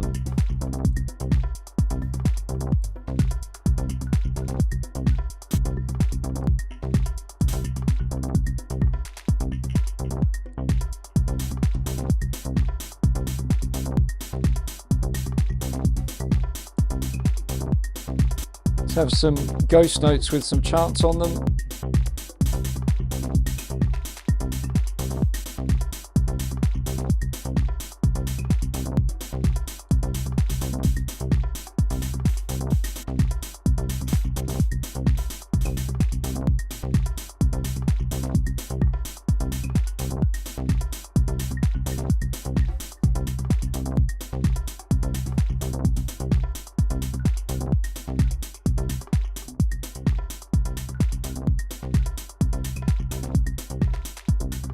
All right, so we're cooking away here with a bit of an idea, and so far it's all sort of pulling together with this kind of either the Ableton Live 12 MIDI tools or note chants. There's all note chants going on, which is why I'm showing you that hi-hat now has a little bit of interest because of these little ghost notes, but not only they're ghost notes with a low velocity, they're also not happening all of the time, right? So they're just going to be keeping this 4-bar interesting because we don't know if those two notes are going to both play or one plays or not. And that all depends on the probability you set down here. So I've just moved them out the way because I want to also randomize the velocity of these bad boys up here. So let's get those a little bit more interesting. And then we're going to bring those back into play. I'd already randomized the velocity on those. So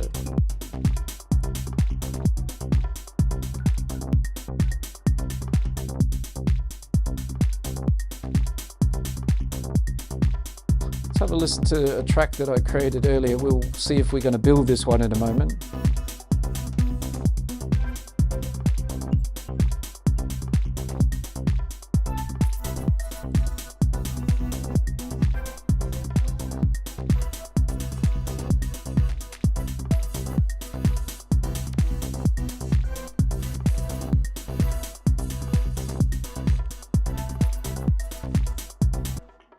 Okay, so let's set about trying to, for those of you who are interested in a little window of how far this can go in the sort of thought process, remembering that all this stuff over to the right is notes for me to kind of keep track of what I wanted to sort of show you and the benefits of what I wanted to show you. So far we've gone through pretty much the 12 versus 11, how we can use note chants. We've looked at it in the very basic, just like what I just did with that hi-hat pattern I made. That's just a very basic application of it.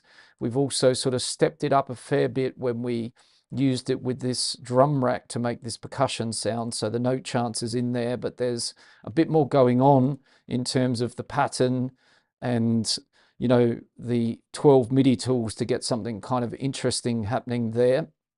Now I want to sort of show you an idea where we can take it up in a direction that maybe some of us haven't thought about, right? So let's have a look at this one as another way to see where this can go.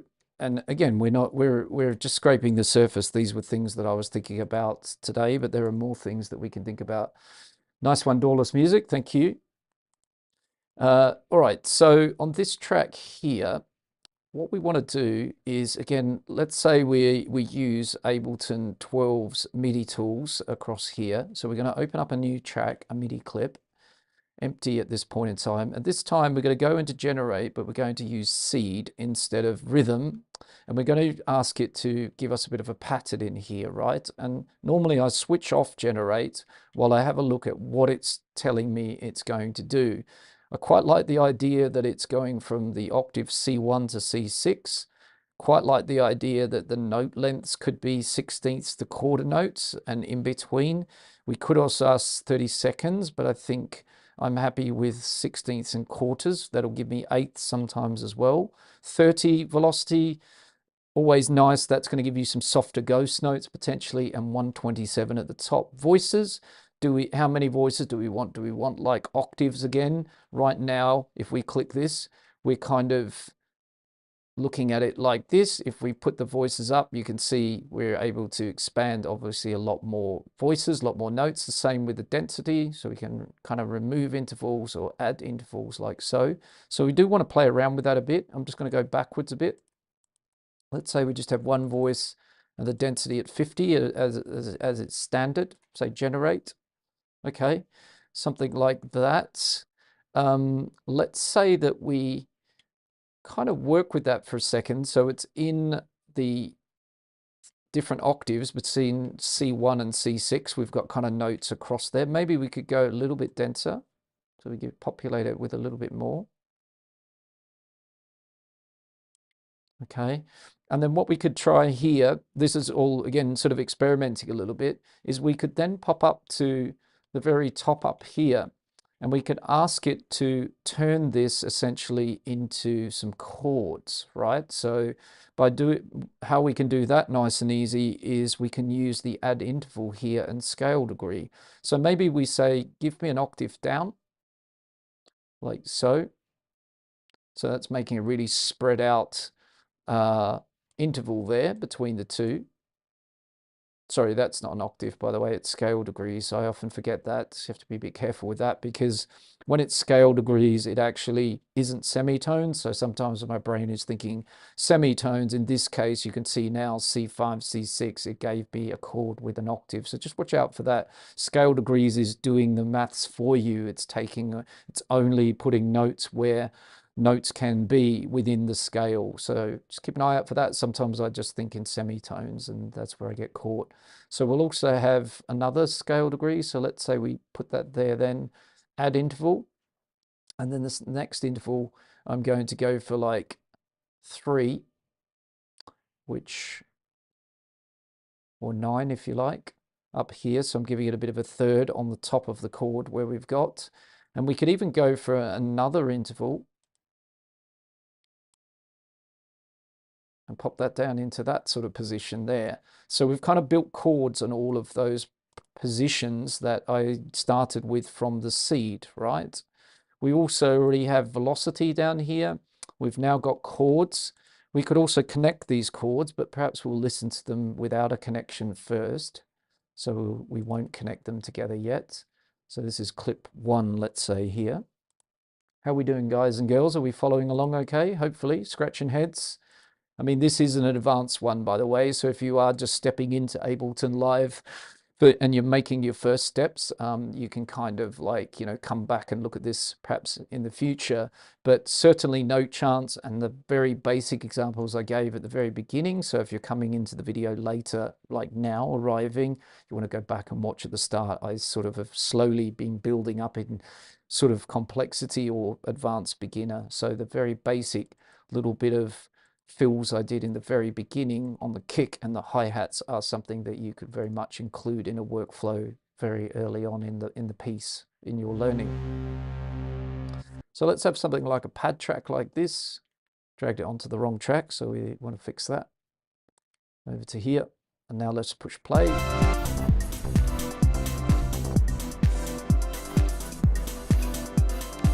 We also kind of didn't really set out a scale today so far, and so listening to this, it's a bit kind of like not so pleasing on the ear at the moment. So maybe we should kind of fix that a little bit. We could be in C major if we like, but also we've got some very kind of tense notes in here that we might not really need that kind of interval. So let's bring this one down a scale degree, this one down a scale degree.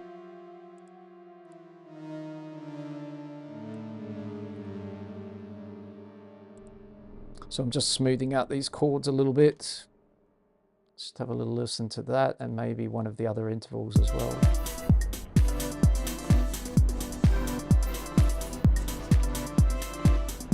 Better, right? It was not quite as tense as it was a moment ago. So what I might do is join these chords together in this clip.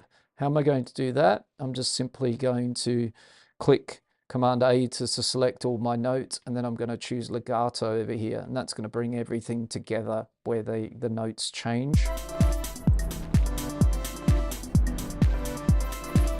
And then I'm also going to double time it over here because we're only in a bar of music. It's all happening in a very short space of time. So let's double time it, stretch it out.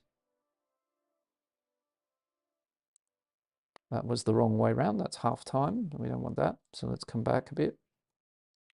Go the other way. That's better. And let's do it twice. So we're all the way out to 4 bars here now. So we've now stretched our kind of chords out.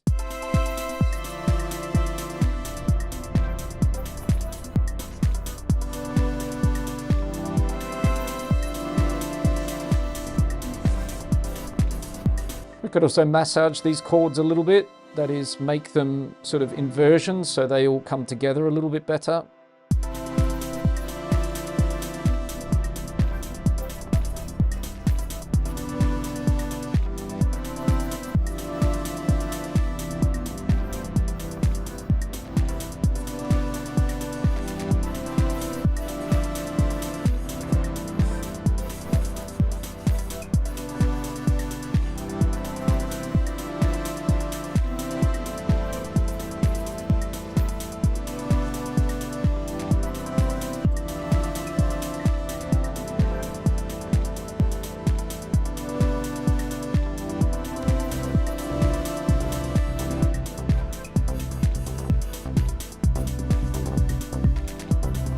Let's also try changing the pad instrument for a second, just to listen to something else on here. Might be also, I haven't checked the tuning in this pad, but it might have a little bit of some detuning in there within the instrument itself. So we kind of want something a bit more neutral.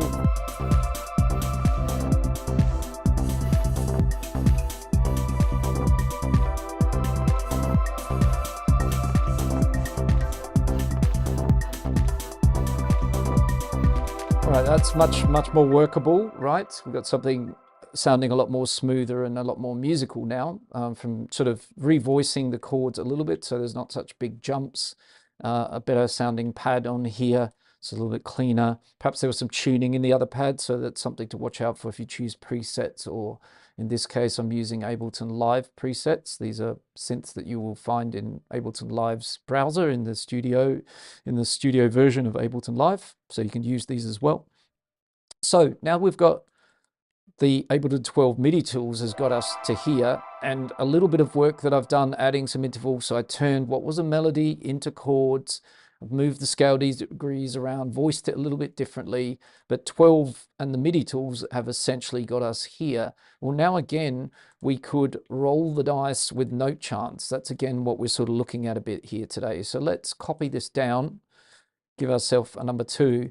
And in number 2, again, we could control things. That is, we could decide which notes always play and which are using the chants, or we could have completely Ableton randomize the chants of everything happening. So maybe when it comes to a chord, we want all the root notes at 100%, but all of these 3 notes here, we could maybe kind of randomize a bit, right? And so you could do it 1 note at a time. So let me just show you that. So you could take the top note here, and we could put that, so I think what I would do is I'll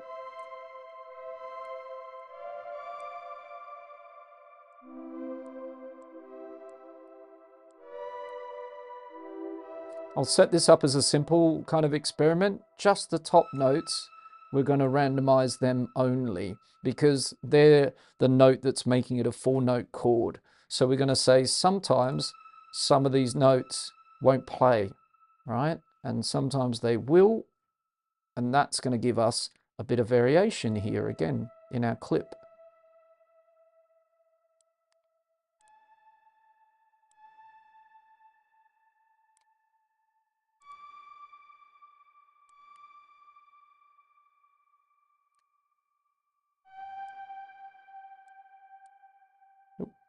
Let's make sure you get the right note and the handle that corresponds to it. So now we've got a bit of variation in there.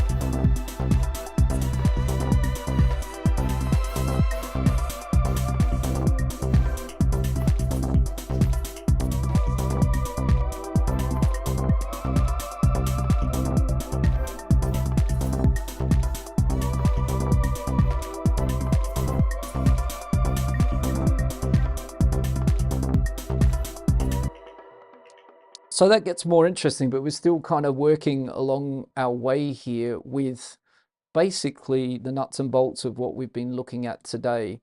So where this can get another level again, as a sort of leaving note today, is I'm going to duplicate this whole track over with the pad on it and the chords that we've just built. And we just need one clip here. We probably don't really need the two. Doesn't matter, we can leave them there for the moment. But what we're going to do actually down here where the instrument is on this track number 8 is we're going to put this instrument into a group. We're going to turn it into a rack. So Command G to pop it in a rack. That's going to give me access to the chains here. And what I'm going to do is put some other instruments in here with this pad. Let's have this one.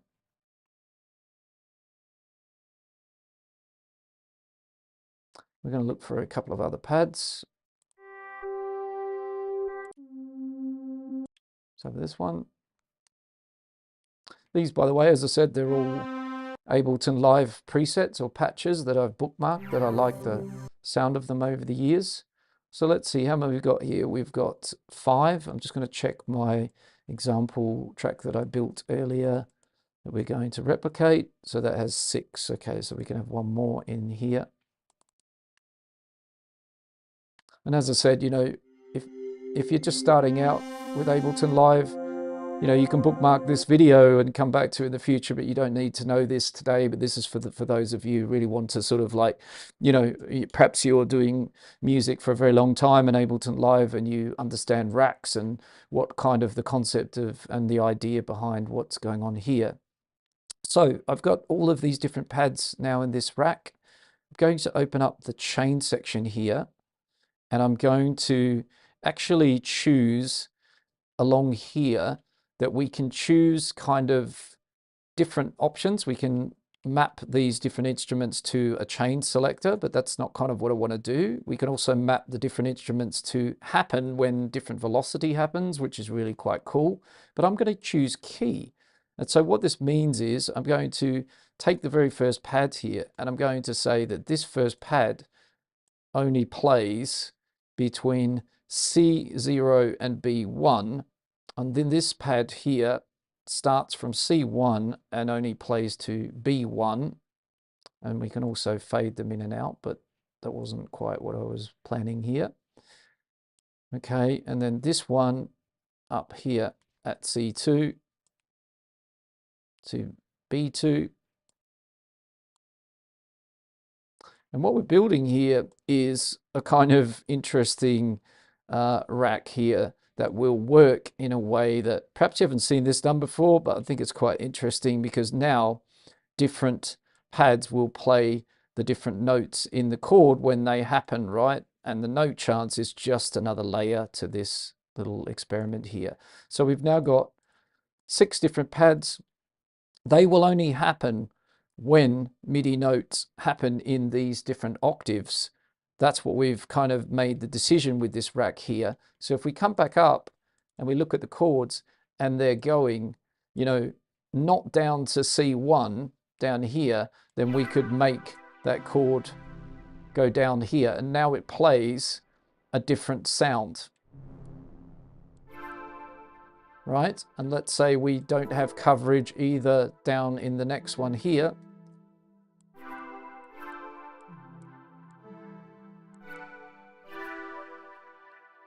Not bad.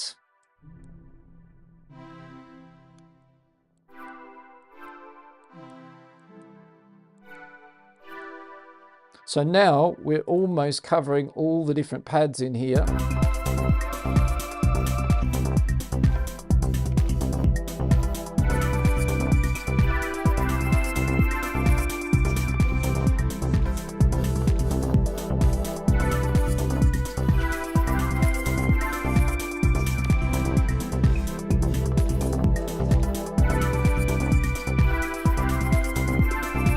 Of course, if there's any sounds in here you don't like, you can always swap the instrument out, put another instrument here. So this is just tip of the iceberg stuff again. It's just an interesting idea for spreading out the chords and actually having them played by different instruments. So I hope you kind of followed that one along. Plus there's no chance of things either happening, making a 4-note chord or not, plus velocity. So there's a lot going on in here, but in the end, it's sort of experiments like this, it's all happening in real time, that kind of might be the difference between you having something that nobody's heard before and something everyone's heard before. So let's even see if we can access.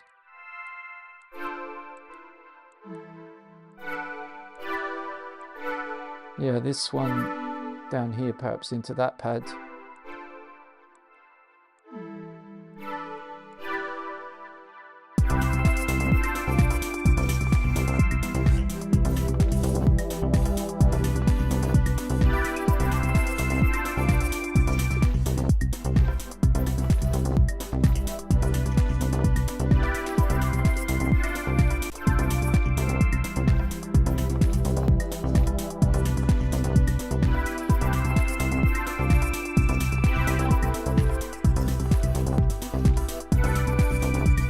So just out of interest there, on the purple clip 1, I didn't set up the note chants, right? So if we listen carefully now, that the 1 is just playing the different chords and some of the different pads. Obviously I didn't move it all back around to how I've adjusted. Track 2 has a bit more adjustment to get the different chords playing my favorite instruments.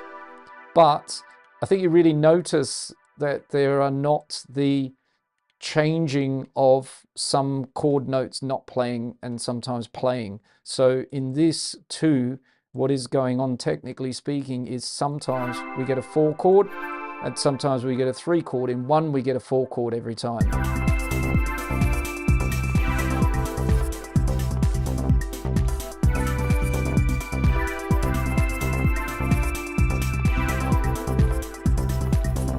Right, but if we go to 2,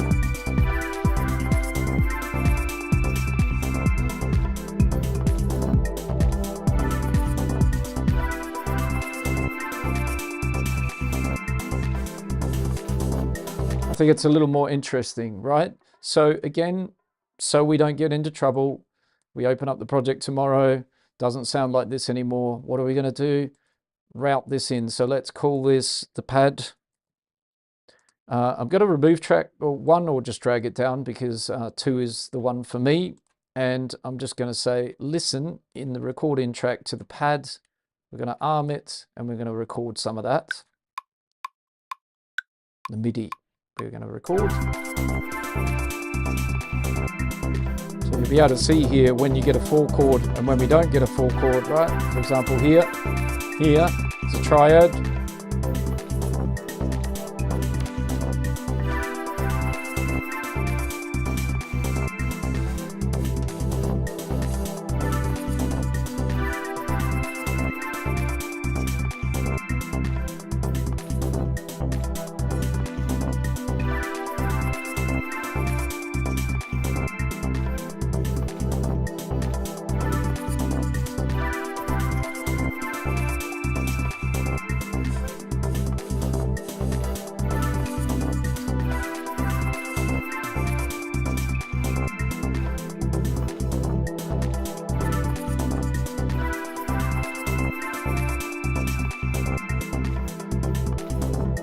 So that's plenty and plenty of MIDI there.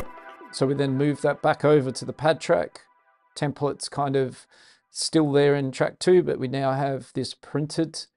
And again, we could go looking through there. I really liked when it started, when it played the triad on this chord. I really liked that rather than the 4. So maybe in there somewhere is my favorite kind of loop.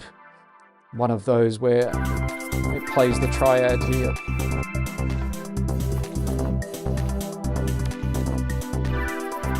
And there's another one here.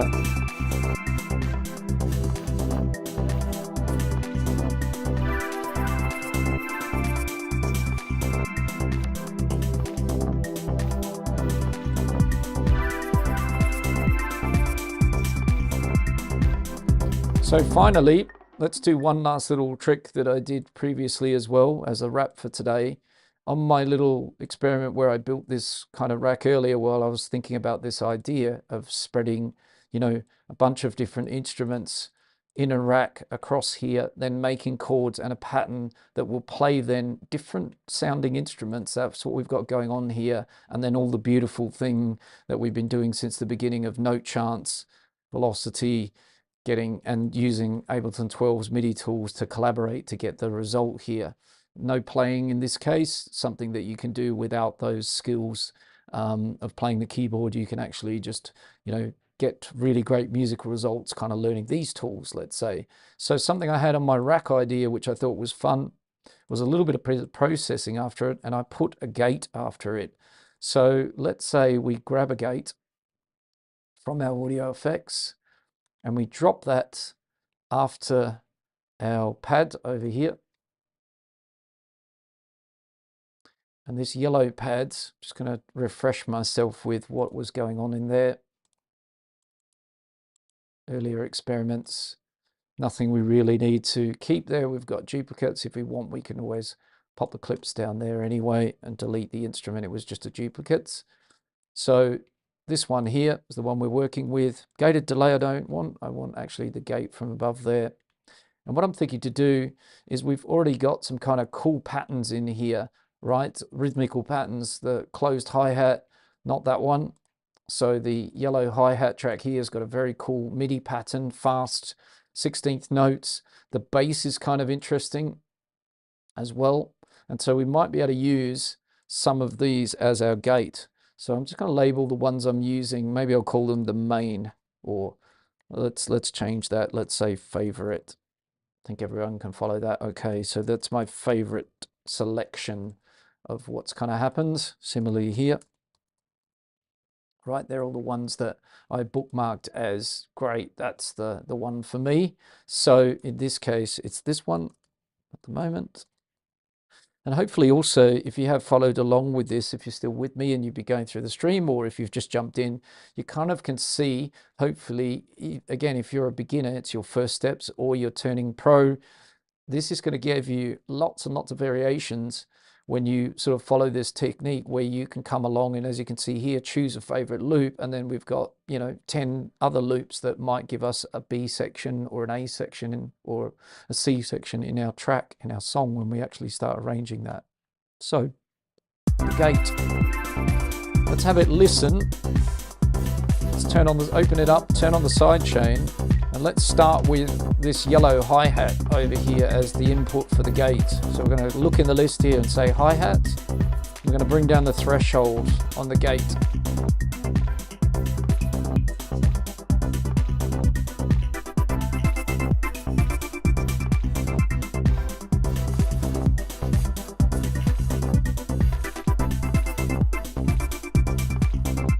And maybe we rack up the gates, put it in its own rack, Command G, and we'll copy it down, and then we can switch this one off, and then we can try on the second one to add the bass pattern and try that instead.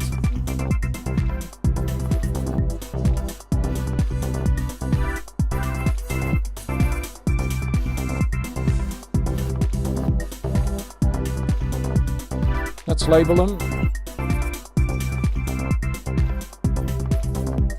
For me, it's the hi-hat one because I like the kind of fast 16th pattern to it.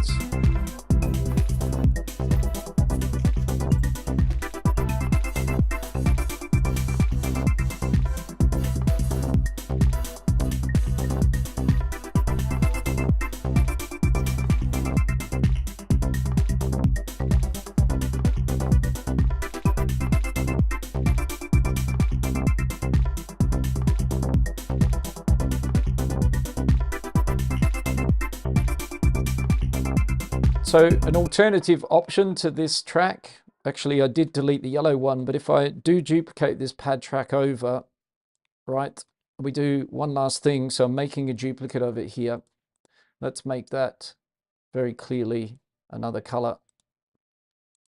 And on this one, I'm going to remove the rack from here. And I'm just going to put one instrument here, which is kind of how that started actually. So let's just put something like, maybe we'll just take one of the bookmarked pads. Quite like making my own sounds, but I want to sort of wrap up the stream for today. I'm sure you guys and girls are keen to go and do some other activities. So let's pop just a regular pad on here.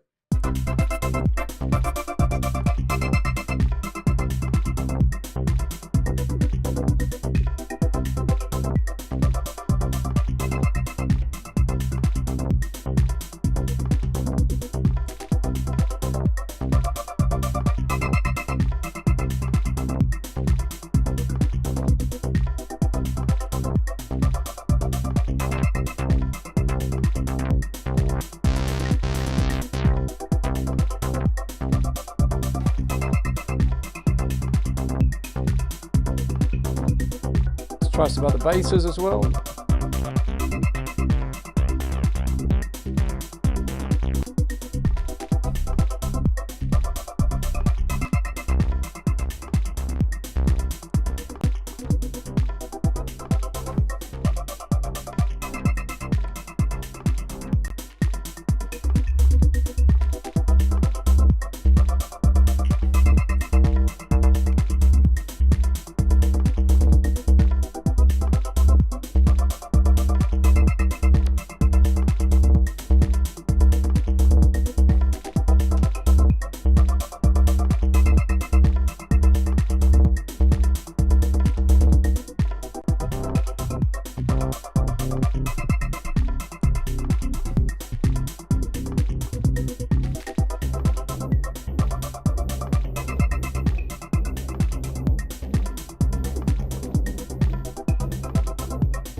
So if we just do a comparison, an A-B between 7 and 8, 7 is just with an individual instrument playing our lovely chords that we built with 12 MIDI tools with the gate. And 8 is playing the rack where different chords play different synths, which is the kind of concept behind that if you follow that along.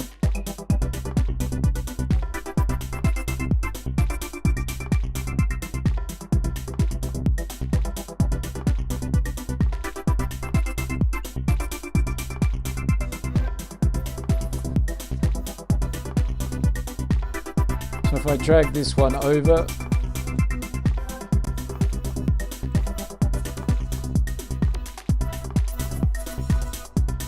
it's an idea that I did earlier with the same kind of concept, right? But some different chords here.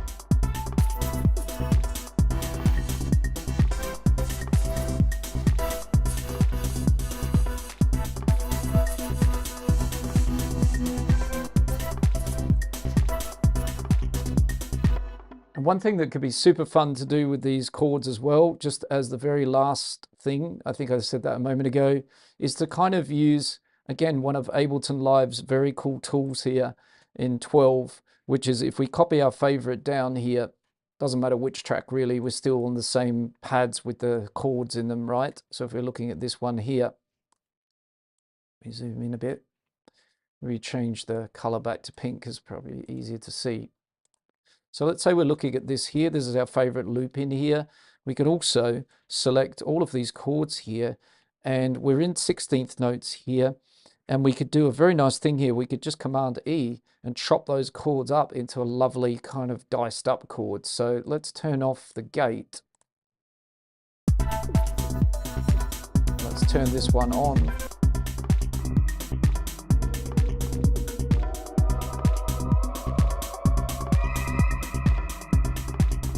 And something funny just happened there. What was that? Let me just check.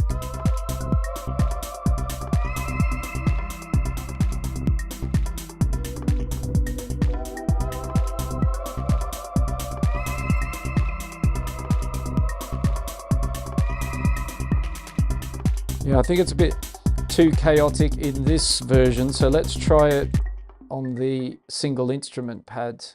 Actually, that was the single instrument pad. So let's try it, copy it down, but we'll do it a little bit differently this time. But I just thought it could be fun to chop up the chords. So let's say we don't chop them up in 16ths, we'll chop them up in quarters.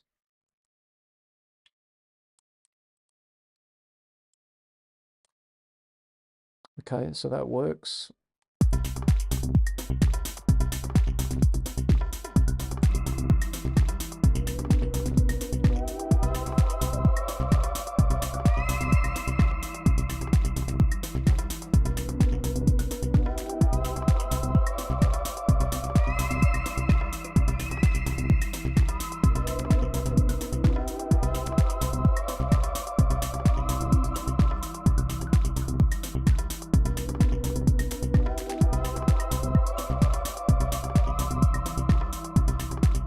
Yeah, so the idea in here, again, we can stick all those chords back together, Command J, but we can also chop them up into smaller intervals, just changing the grid. So if we go down to eighths, again, we can go Command E and chop it, and we can kind of get that little bit of movement and a bit of rhythm in these chords. So it was just an idea. I think I like the gate the best, which is back here, back with our chords not chopped, and then using the gate.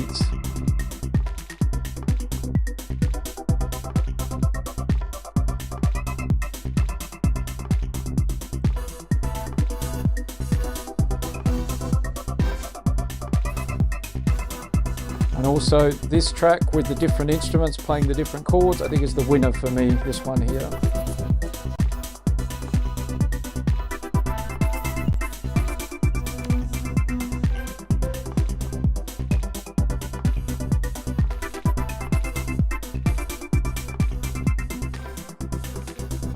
So, ladies and gents, if you have been in the stream today, I hope you've enjoyed it. I hope you've found it beneficial. As I said, we did get quite pro sort of thinking towards the end there, sound design, experimental, but you know, as I said, if you are just taking your first steps in Ableton Live, then bookmark this video, come back to it in the future and check it out. If you go to the start of the video, if you came into the stream later, I sort of broke down the note chants in its most basic form, and then we kind of stepped it up like building scaffolding. We sort of just slowly but surely advanced how we can use it, and I showed you how you can use it in 11 if you're still working in Ableton Live 11, and then how we can kind of actually come up with some pretty interesting ideas using 12. We can build it all from the MIDI tools and collaborate with this. So we've ended up with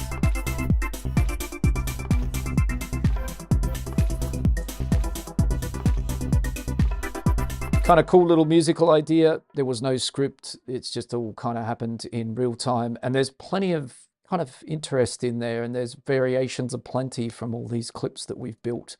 So on that note, as always, I'll pop up a video somewhere here when I can. Obviously with the live stream, you have to wait till YouTube has processed it all, but I'll pop a little card to a video that I'd really strongly suggest is the next one to watch after this video. If you want to continue watching another video, check out the one I recommend there. And of course, as always, if you did enjoy this live stream and you're enjoying the content on the channel, giving the video a thumbs up is much appreciated. And also consider subscribing to the channel for more live streams like this, showing you how to produce and sound like you, or sound and produce like you. That's the goal of the channel here, and we break down Ableton Live cheat codes for house and techno and electronic music.